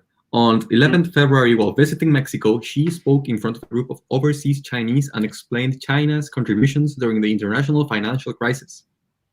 Oh, very good. Saying that it was the greatest contribution towards the whole of human race made by China to prevent its 1.3 billion people from hunger. He went on to remark, there are some bored foreigners with full stomachs who have nothing better to do than point fingers at us. First, China doesn't export revolution. Second, China doesn't export hunger and poverty. And third, China doesn't come and cause you headaches. What more is there to be said? Apparently that was so controversial. Yeah, people flipped. What was controversial? What are you talking about? The comment? Exactly. Yeah, I don't know what was controversial about it, but that's what they say. They say that the story was reported by local television stations, and it led to a flood of discussions on Chinese internet forums. And the Chinese Ministry of Foreign Affairs was caught off guard by Xi's remarks, as the actual video was shot by some accompanying Hong Kong reporters and broadcast on Hong Kong TV, which then turned up on various internet video websites. So I guess it was like an off-the-cuff remark or something. It wasn't supposed to be broadcast back in China, but it got filtered back. But I mean, it's true. So what's so controversial about it? Yeah. I mean, I think and even like Varoufakis will say they were the main ones driving. They prevented, in terms of the stimulus. They ate up all of the American debt. Which was more effective than the U.S. stimulus too, because it wasn't just like handed over to corporate actors, just made off with it. Like it was more productive. Precisely. Okay, Ender, take it easy. Thank you so much. We're going to finish up in just a few minutes. Thank you so much, Ender. Take it easy, and we really appreciate your participation throughout this. So here it's talking about his difficult youth. It says here, beginning in 1962, his father, Xi Jinping, was wronged and disgraced. Suffered public humiliation and hunger, experienced homelessness, and was in custody. At the age of 16, Xi worked in a small village named Lingzhou in Yanchuan country. As an educated police troubled him so badly he could hardly sleep. He had to do hard labor, carrying manure, hauling a coal cart, farming, and building dikes. He was able to walk for 5 kilometers in a mountain. I told you this is a bit of a hagiographic. He was able to walk for 5 kilometers in a mountainous path with 2 dangling baskets filled with almost 100 kilograms of wheat on a shoulder pole. Locals called him a, quote, tough boy. So, yeah, and then, he was elected party chief, gained the respect of the villagers, supposedly. Well, it says here that he got a tricycle, for example, for something that, okay, so he led farmers to reinforce the river bank in the slack season of winter in a bid to prevent erosion. He organized a small cooperative of blacksmiths in the village, and he built a methane tank for gathering cooking gas. And then, as the party apparently gave him a motorized tricycle, as a reward for his good job, right? And it says here that he exchanged it for a walking tractor, a flour milling machine, a wheat winnowing machine, and a water pump to benefit the villagers, right? Sounds like a LucasArts game or something. I love it. It's like, but no, you got to be careful with that. I know a friend of mine, his mom was put in one of these, went to one of these work communities or whatever, and she was her family were like a family of artists, and they gave her a bike, and then she painted the bike, and they took the bike away because it's like bourgeois artistic expression. Yeah, it's funny though, because so here in Mexico we get a lot of educated youth, doing their thing, going to the impoverished villages, but this doesn't happen. Like what they're talking about, what Xi, involving themselves in the actual running of the community, organizing their economy, furthering it, developing it. That's not what happens. What the educated youth here in Mexico do is that they volunteer to go and build shitty houses, like shacks with tin roofs and so on, right? And I was actually interviewing one of a local about this, and he told me, oh yeah, they come in, they do their little shacks and whatever. We just tear them down and sell the materials. Mm-hmm. Mm-hmm. Yeah. Yeah. This is so interesting. Yeah, and the next part talks about his time in Ningdi. So just he spent, he went back. He went to Xinghao after apparently his time here, and then he went to the Ningdi prefecture, and there he was the deputy secretary of the party committee of.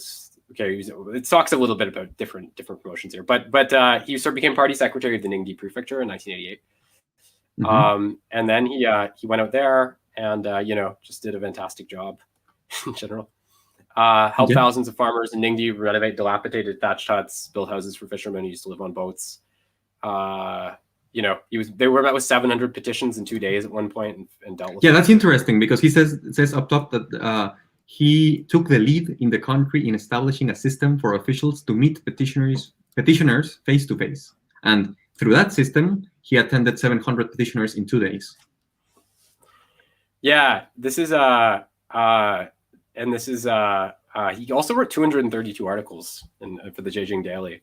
Under a pen name, when he went to Zhejiang a little later. This kind of blurs together, so I'm not going to dwell too much on all the little difficulties, but the differences. But I do like, now they go back to a story about Ningdi. Apparently, an investigation into illegal housing construction by officials in Ningdi. He grew angry and pounded at the table as he asked, "Will we offend a few hundred officials, or will we fail millions of people?"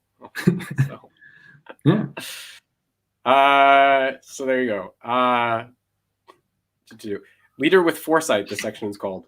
Again, we're not trying to suggest everything in here is like a most actually objective representation of Xi. We're just going through this just so people know. It might be all lies. But at least for me, it serves as a great contrast with what we do in the Western world. Like, it could be not true at all, but I know that in the Western world, we pretend we do this kind of stuff and we do something completely different, right? Well, he's coming out of an era where, and it might be different in China today. He's coming out of an era where class, like social reproduction, is really challenged, like the social reproduction of class. I mean, so a lot of hurdles, right, are put in front of him because, of his heritage, right? One way, and that's impressive in a way. Of course, on the other hand, and maybe the more pessimistic way of looking at it is just like it shows like the absolute determinacy of the reproduction of social class that they put all these hurdles in front of, and the fucking guy still comes out, right? So it's like, and I always tell you, I have a friend, and her family, they were like wealthy white Russians, and then they migrated to Yugoslavia, and then their wages were held down like for years, though they achieved like remarkable things professionally, like a medical context and so forth. And then as soon as the Yugoslavian system liberalized, right after sort of the collapse, right, this family, certain members of this family, they were getting foreign scholarships abroad and all of this. Like, so it just shows you, like, they kind of held down the reproduction of social class, like that long. But as soon as you loosen it, and then it surges back, right? So that's kind of the interesting thing about Xi. Like, because you got to understand, like, he's a product of this elite heritage, but he's also someone whose formative experience and education was so intent on sort of like beating that out of you that it just colors the way he sees the world in a lot of ways. I think, he's a weird, like, if you read through the diplomatic cables, it actually says he's like a super elitist who thinks like he has like the right to govern because he's like from these, in the cables. But like at the same time, it's like you see this enormous commitment to public service. Well, yeah, I mean, to defend a little bit this claim of elitism, he does say that empty words, hurt the nation, right? And hard work is the one that carries progress forward, right? And I understand, at least my interpretation of this is that he's saying, okay, you have to get people who actually do the work, right? And those are the, elites in the sense that those are the high performers. You know what I mean? Yeah. No, that I mean, and it's like the idea that, because of the socialist character of the Chinese political, its history, that, there's this idea that like, we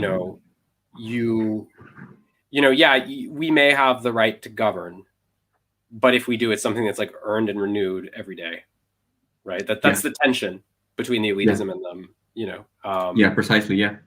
So it's, I'm not saying the elitism is good. I do think he has a massively elitist tendency. I also think he has an anti-elitist tendency, like because he is associated with this sort of populism. So it's a weird, it's a weird kind of. There's a lot of insight still to be gained from analyzing idealizations. Yeah, it's true. So here it just talks about different measures implemented in different provinces, improving community level democracy in Zhejiang. Organic law of villagers committees. Yeah, okay. And they're talking some stuff about the standing committee.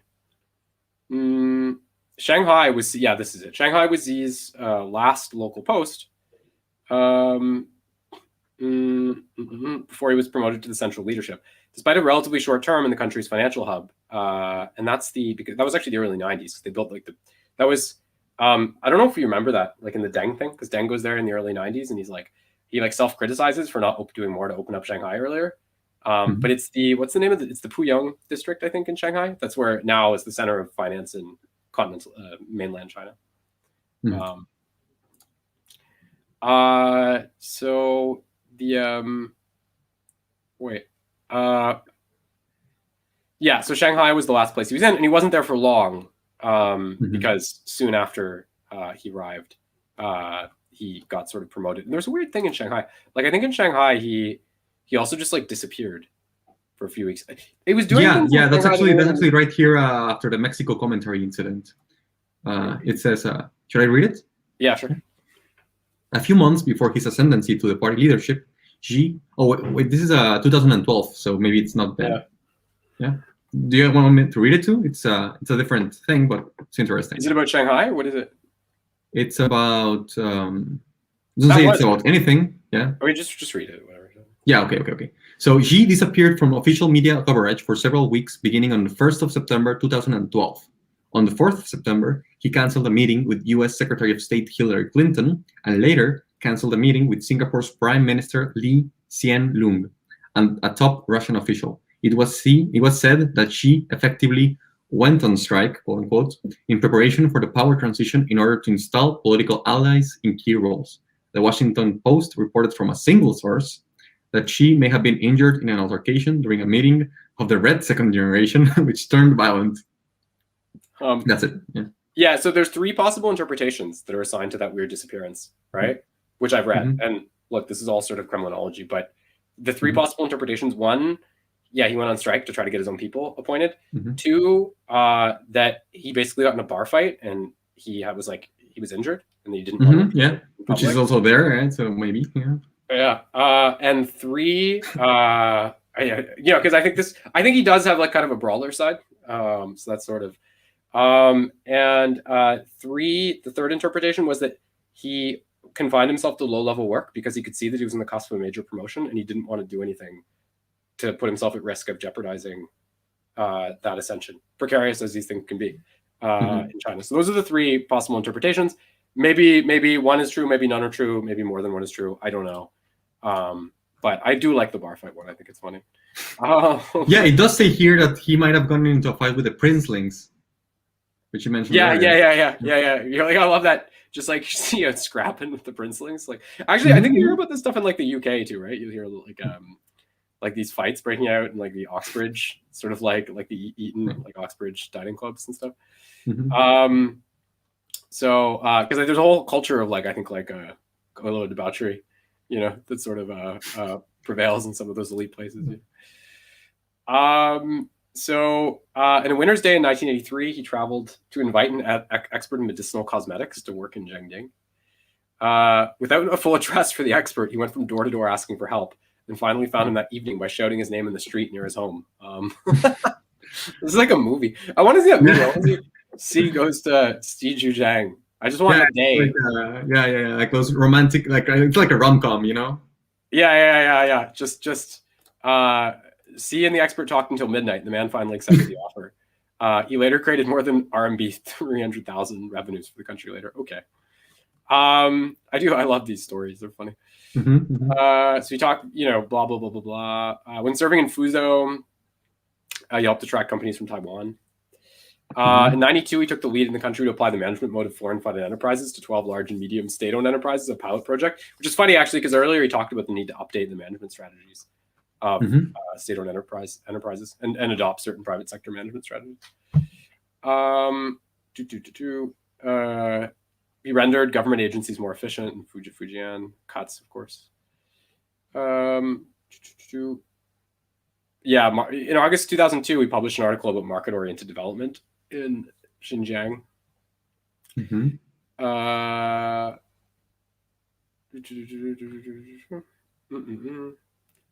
He put a lot of attention on the marine economy, which is very important in China because of shipping on the. Oh, look, this is great.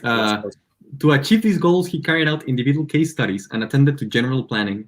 In order to understand how individual localities were affected by provincial policies, he paid 5 visits to a mountain village called Xiaiyang in an underdeveloped Shunan County in southwest Zhejiang in less than 2 years. Located deep in the mountains, the village is some 60 kilometers from the county seat. During each visit, Xi chatted with the villagers at their homes and in the fields. And on one occasion, he inspected construction of a methane tank. He loves methane tanks. He said that 30 years earlier, when he had lived in a village, he had been an expert in building methane tanks. She encouraged villagers to manage the tanks properly and make the village a role model in making use of methane. You just send these people out to fix everything. Apparently, it's what is your job mandate? You're just fixing methane tanks and stuff. I mean, it makes sense because it's about modernization, right? I think it just has to do with just the discrepancy and diffusion of skills and stuff. I was always struck in Turkey finding out that Ataturk wrote the country's first geometry book. How many people ran the country? You got the national leader writing your geometry book. It's and I think when you're dealing with a country where a lot of people are relatively unskilled peasants, they can do what they do, but not necessarily so educated or diverse. You see this tendency to kind of, you this sort of these sort of case supermen, going to come in and open your jar of mayonnaise, build your methane tank, but you also see how it's a fertile breeding ground for a certain kind of elitism as well. Right. When you have that educational discrepancy. I mean, even today in China, right? We talk about Chinese so good at math. It's just way less people have university degrees than in the US. Right. So, so Shanghai World Expo, fight against corruption. He visited all 90 counties in Zhejiang after being transferred there in 2002. That's quite a bit.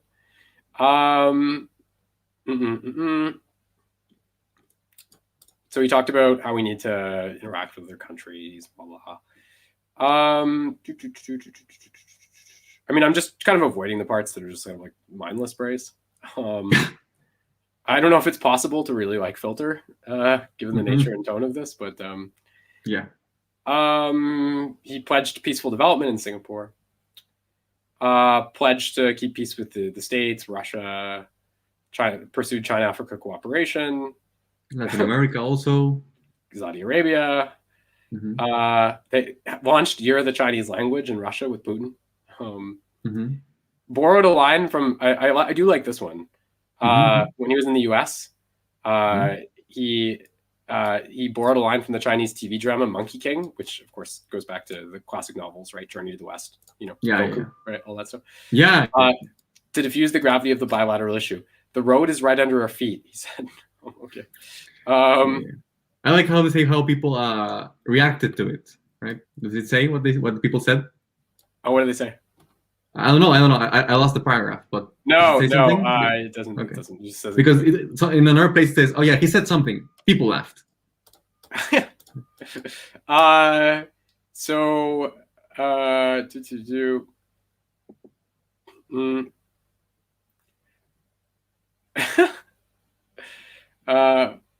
sure I just confused her. A meeting with the late leader Quinam Pulsanas and Laos children, who had lived and studied in Beijing. He joined them in recalling their days at Beijing's Bay School. He said that Posana's second son bore the name Chubby Boy. This made everyone laugh. Okay. That's the one. Yeah, that's the one. Yeah, that's pretty good. You're just like, yeah, people made fun of you for being fat when you were a kid. Everyone's like, ah. And they talk a little bit here about his trip to Iowa too. Yeah. Which you mentioned, like, which I've heard different things about. Actually, I think that I've read different accounts of that. Some people say he was really impressed by the States. Other people say he was just like, it's a place. It says here that he went for agricultural research, so at least that must have impressed him. Yeah, I don't know if Iowa is like the part of the States you're going to be like the most blown away. Either like, you'd probably just be left with the impression it's like, you know, reminiscent of China's wealthiest rural county or something like that. Maybe, yeah. So let's see here. So now we got I love the family stuff, and I gotta tell you, like when you read about the family stuff, it reminds me, first of all, just to the fact that, you know, in a lot of countries which are less developed, the idea of a division between like the public and the private is not nearly as well established. Not that it even fully exists in the United States. Like you see this real, you know, like, you know, the sort of like the president with the trophy wife, you know, boasting of their sort of Christian bona fides and this kind of thing. Like it doesn't fully exist anywhere. But I just mean that I think particularly in countries which are less developed, you often see that. I was struck looking through this by, I was reminded of the fact I read a biography on Togliatti, the Italian Communist Party leader. And I was struck by the fact that I guess when he became quite an icon in Italy after he participated in the, you know, the communist movement against fascism, you know, the partisans and everything. And he'd spent a long time hiding away in Moscow before that, but he became sort of a folk legend, and people would write him letters and they would ask him like what they should do with like their marriages and stuff like that. Like, it's like, you got to ask Togliatti what you're going to do. And of course his own marital life was not like, I think he married a woman in Russia and then he later like left her for someone in like her 20s as soon as like divorce laws were liberalized. So it's not like, when you like, you know, it's not like he's this totally proper like Italian, you know, but you know, given the values at the time when divorce was not normalized, that's what I mean. So, but I was a bit reminded of that reading through that, just because, you know, it's this really dwells on the personal aspects of his life. His father had persecution for 16 years. I think his father later became the guy in Shenzhen, right? That's what we. He was close with Deng, right? That's what I remember. Yeah, and keep this in mind, by the way, that like the families closer to Deng are more in power today than the families close to Mao. By the way, it's more of like a post-Dengist kind of thing. I think Mao has like a relative and like laughs at him. They're like, "What an idiot!" My nephew or something, or grandson or something. He talked, yeah, a little bit here about frugality. So he married. I don't know if you know this. Does it mention his first marriage here? No, just the opera singer. No, okay. They just totally omit the first marriage here, actually. Which in the diplomatic cables, which are a nice thing to read in conjunction with this because they provide you a slightly different kind of account.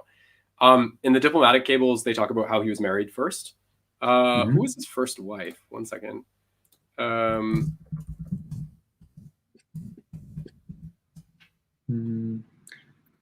Lingling.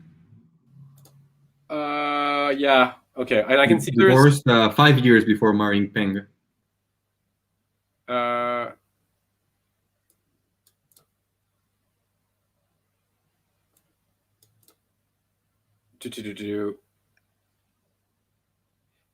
He isn't. I have a few comments his first wife made.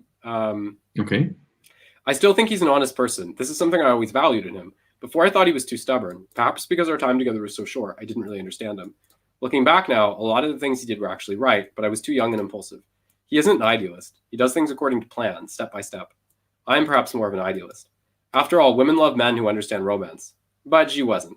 I often felt he was too inflexible. This has a lot to do with the way we grew up in our education. Which, by the way, it's really interesting about the thing about education. How did they grow up? Right? You know, like he said, like, I know what goes on inside the bullpens. Right? It's like this, you know, this is what I'm saying. This is a guy who it didn't feel like, even though he came from this upper class, didn't feel like there was any slack to give. You know, that's what I mean. It was like, you know, everything, you're going to live your whole life, you know, like doing exactly what you need to do, right? To get to the top, to serve the people, you know, we say, and nothing's going to get in the way of that, right? So it's like I don't take him as a guy who's like big into the, the romantic side of things, the utopian side of things, right? Which of course makes him, I think, just as a personality, very unappealing for a lot of Marxists who really relish the romantic side of things. Like Mao has this very palpable romantic side. Yeah, definitely. Yeah, definitely. You don't see that so much with Xi. So his first marriage just isn't mentioned here, right? Like for obvious reasons. But his subsequent marriage to Peng Liwan, a renowned folk singer and popular soprano of the opera, is mentioned. And actually, when they first got married, she was better known than he was. Yeah. But I assume she was popular on TV, I think. Yeah, I assume though that their marriage was facilitated by the augmentation of his prestige, even by 1980. Though I'm not saying she did it just for that reason, but I mean, like, his family name and what he'd accomplished, because usually you don't just walk in to marry like famous folk singers if you're a total nobody, right? So I don't know, often, reproduction of social class. But because it's interesting because their marriage happened shortly after Deng took power. So things turned around, and then it was like this guy who was kind of a loser. It's like now he had a different, he joined the party in 1974, but by 1980 things are looking up, aren't they? Yeah. So it's like, again, I don't know her particular motivations, but I'm just thinking in my Bourdieu side of things. But yeah, so she was actually better known than he was. Really beautiful woman, by the way. If you ever see? No, I haven't. Yeah, very attractive woman. She was the first person in China to obtain a master's degree in national vocal music. And it talks about her famous works here. She's pretty. She works as an ambassador in a bunch of things. Actually, sorry, they got married in 1986. So again, even more, he would have been even more, obscure. Yeah. What is the mention of? What is the thing about 1980 here? He says, oh, that's sorry. That's when she did a famous performance. So they got married in 1986, actually. Yeah. So she works in a bunch of charities, blah, blah, blah, blah, blah. Ode to Heroin Mulan. Okay.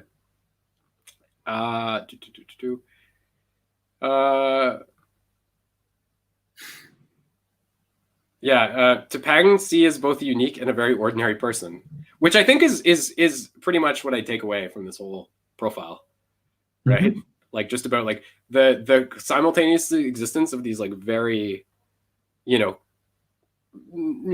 unremarkable attributes with something that makes them a bit different. Because I don't think I know obviously it helps when you're born to like a privileged family, but I don't think it's like, I do think to get to that position, that's not that easy. And I think if you're just totally the average Joe, and even if you come from a decent background, I think it's still a little iffy, isn't it? I think usually I think a lot of drive is needed, which is what you see, regardless of whether all these stories are true or not. I don't think one has to be an expert to realize that his life has been really defined by that sort of directionality.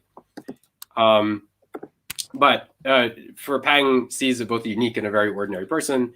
He favors homemade cooking in the Shaanxi and Shandong cuisines, and also enjoys a drink during parties or with friends. He likes swimming, mountaineering, and watching basketball, football, and boxing matches. Sometimes he stays up late watching sports on television, which I thought was a funny image as well. And they also talk here about his mom, don't they? Did I miss that? Mom? Yeah, Xi's mom?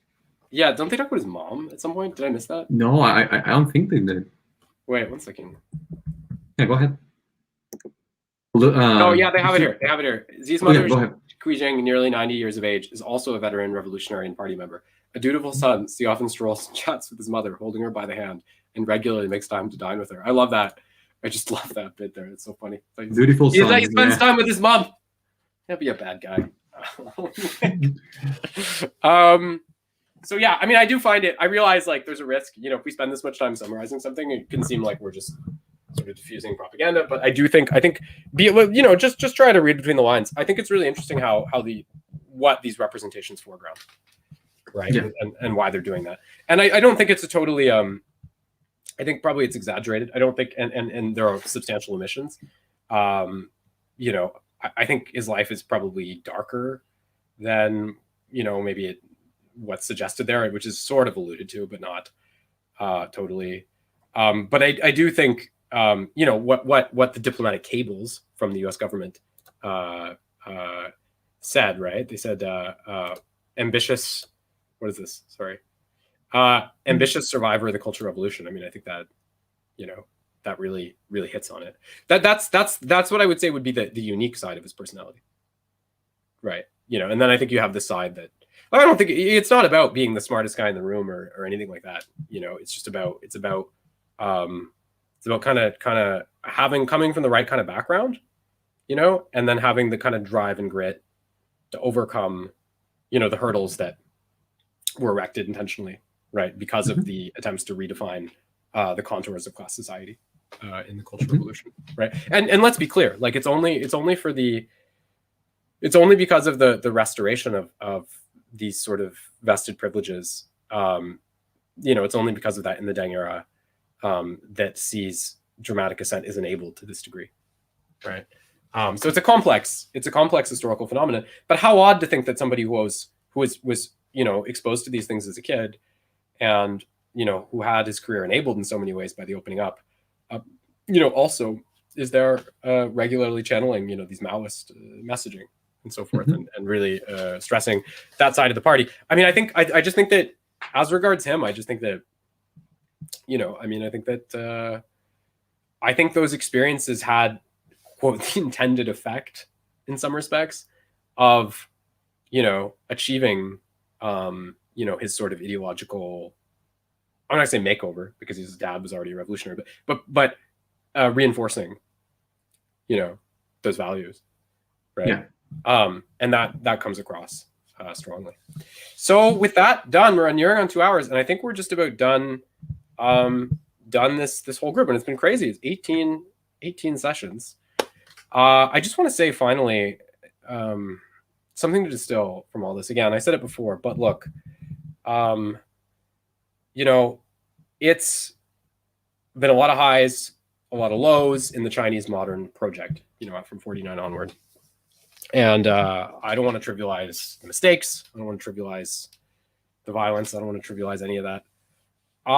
What I will say is, if in the broad sense they've been successful, compared to other third world development modernization projects, socialist projects, the question is why. And I think you just got to go back to Mao. You got to go back to On Contradiction. You got to understand that it's about self-correction, rectification, and also just the flexible thinking. The primary contradiction displaces itself, right? Mm-hmm. It's not like a narrow drive to do exactly just what Stalin did, right? It's like, let's look at the situation and what do we do now, right? Yeah. And sometimes the right decision isn't taken. Like we see that in the Great Leap Forward. We see that in the Cultural Revolution. Not that, and we can see it in the future too. Like it can happen again. Yeah, it can happen again. But the point is, in the Cultural Revolution, I think that spirit of public service and that spirit of self-correction, and I'm not going to say everything that happened with Deng was good, but I think the spirit contributed to being able to turn the corner and piece together civil society again, right, on a new foundation, on a foundation that was necessarily more free market driven, simply as well because of the complete implosion of the bureaucracy in that time, because of the fusillade of attacks launched on them. But this is what it is. It's a theme that comes across so much in these works with all these people. They're like, it's a certain kind of humility. It's like you make a mistake, you recognize it, you develop. The role of negativity, right? The labor of the negative in the Hegelian sense, is really foregrounded, right? Like, yeah, you're going to make mistakes, but what's important is that you correct those mistakes. Now, some of those mistakes in China's case happen to lead to the deaths of millions of people, mind you. Now, mind you, it's a big country, but that's still a fucking lot. So, again, there's been major problems. But I think what's most important overall is that, in 70 years, this is a project that has, repulsed, imperialism, colonialism, has drastically raised the living standard of the Chinese, has achieved dramatic infrastructural development. And that's where the success is. Right. That's the fundament of it. Yeah, and they did it all by playing the same game as the United States. Yeah. And it's not I guess the thing, right? It was never going to be easy. And you know, I don't want to excuse anything, but you know, I think you know, it's if you look at other third world projects, right? You know, most of them have the same problems, but not the same successes. Yeah, exactly. And You know, I mean, it's not about what the propaganda says. You can just look at the facts, right? Examine yeah. the actual material conditions of the situations, and you Mm-hmm. can see that China went in one direction, while, for example, Latin America or Africa went in another, right? And you Mm-hmm. can draw why that happened, right? I mean, you can analyze, who intervened, right? In which country, when, right? Mm-hmm. Whose interests were protecting, and so on and so on. And I don't know. I think we have to read into that and to see where we play, where we are supposed, what role we are supposed to play, right? At least for me, what I take away from these 18 sessions is what is the role of a politician in a country, right? Of a bureaucrat in a country, right? Because I don't want to lambast anarchists just randomly or whatever. But if we are to have a system of government, what for? Mm-hmm. Mm-hmm. Right? Yeah, absolutely. And I think again about the contradiction displacing itself, it's like, you know, the critique commonly advanced, against, you know, the history of the Chinese Communist Party is that it was always somehow revisionist or sort of Bonapartist in how it, you know, like we have the stars, and one of them is like the national bourgeoisie and the urban bourgeoisie is part of the stars represented in their flag. You know, the thing is, I don't think, given China's situation, and we can discuss the particulars of all of this, but, you know, if they had just had this, like, you know, there were people who tried to emulate the Soviet strategy, right? We talked about this. They didn't succeed because it's a very different situation, right?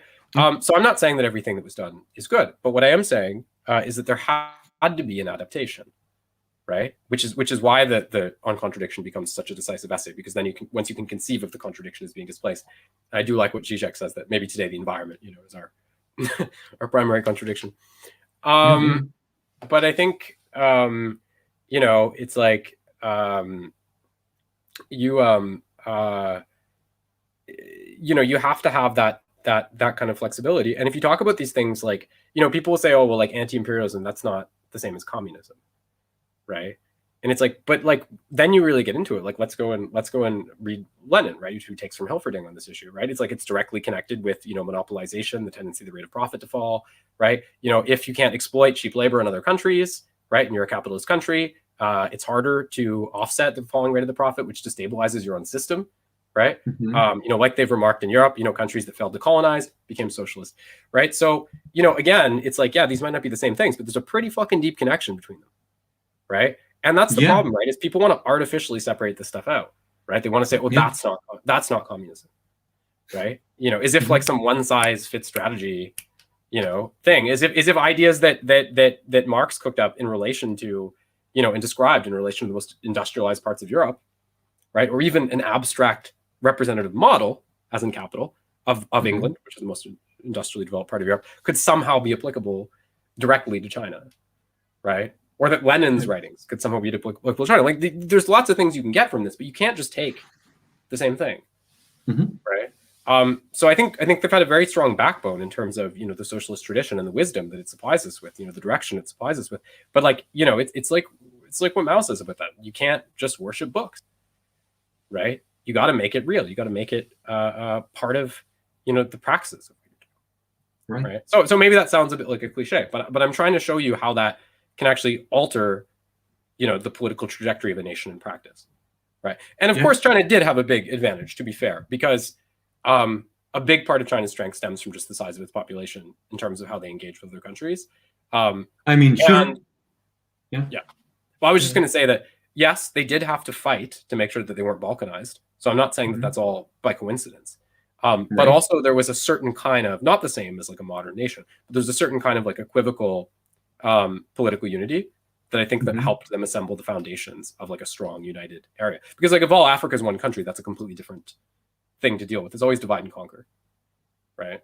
So they had I think they had a nice little boost in terms of pre-capitalist, you know, sort of equivocal pre-capitalist unity that helped them kind of graft a socialist project to top that history and you know and redefine and also which is what's so characteristic of modern society, which is to transform, revolutionize production. Right. In the past, you had political structures that were unified, but it didn't always, in most cases, didn't necessarily penetrate into the domain of production and really revolutionize society, which is the difference with the idea of modernity. Right. Which is really what I think also this group is about. I mean, it's about, for me, it's about certainly about socialism and all that, but it really has to be framed in terms of, first world, third world, modernity, pre-modernity, and these sorts of things. You can't just take the question of communism in the abstract. Right. Yeah. So that would be that's what I'd say about that in terms of drawing conclusions. Anything you want to say, Ernesto, at the end? Well, I already gave a little bit of my piece, but well, yeah, I think that when it comes to theorizing about our role, the West's role in the development of communism or whatever, we have to realize that we might have to face challenges like China's, right? Zizek always says this, right? What's gonna be happening on the day after the revolution, right?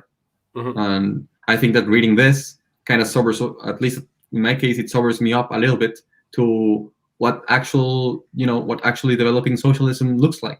I understand that China's nowhere near socialist or whatever, but at least they have a plan, right? And they're carrying it out, and it's having actual benefits. Which, when you look back to the third world, you have leaders who say, "Oh, well, we're working to strengthen democracy, right, and to raise the quality of life." And there's a lot of platitudes, but what really usually happens is that you get degeneration of social life. You get furthering inequality, and again, it's not like it's not happening in China, right? But these things also happen in China, of course, but they have.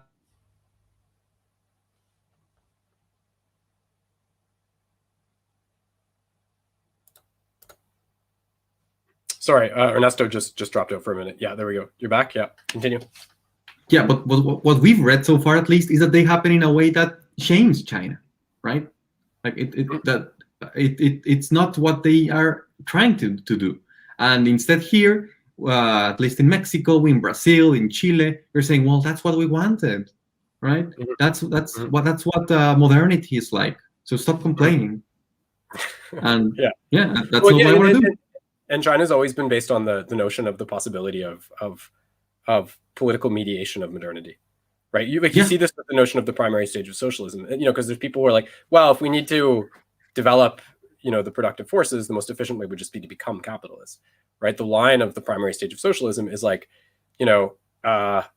we shouldn't assume we're at the point of communism, but we also shouldn't assume that the Chinese Communist Party can't play a constructive role in actually facilitating that development. So there's a certain embrace of contradiction, and attention, which is characteristic of the same thing. But again, I think navigating contradiction, right, rather than retreating from it, is also something very, very good to take from this. In general, it's like, in terms of these contradictions, like a lot of people, I think they see the contradictions in China, right? In terms of popular, socialism as a force of mass representation versus democracy, free enterprise versus public planning and so on.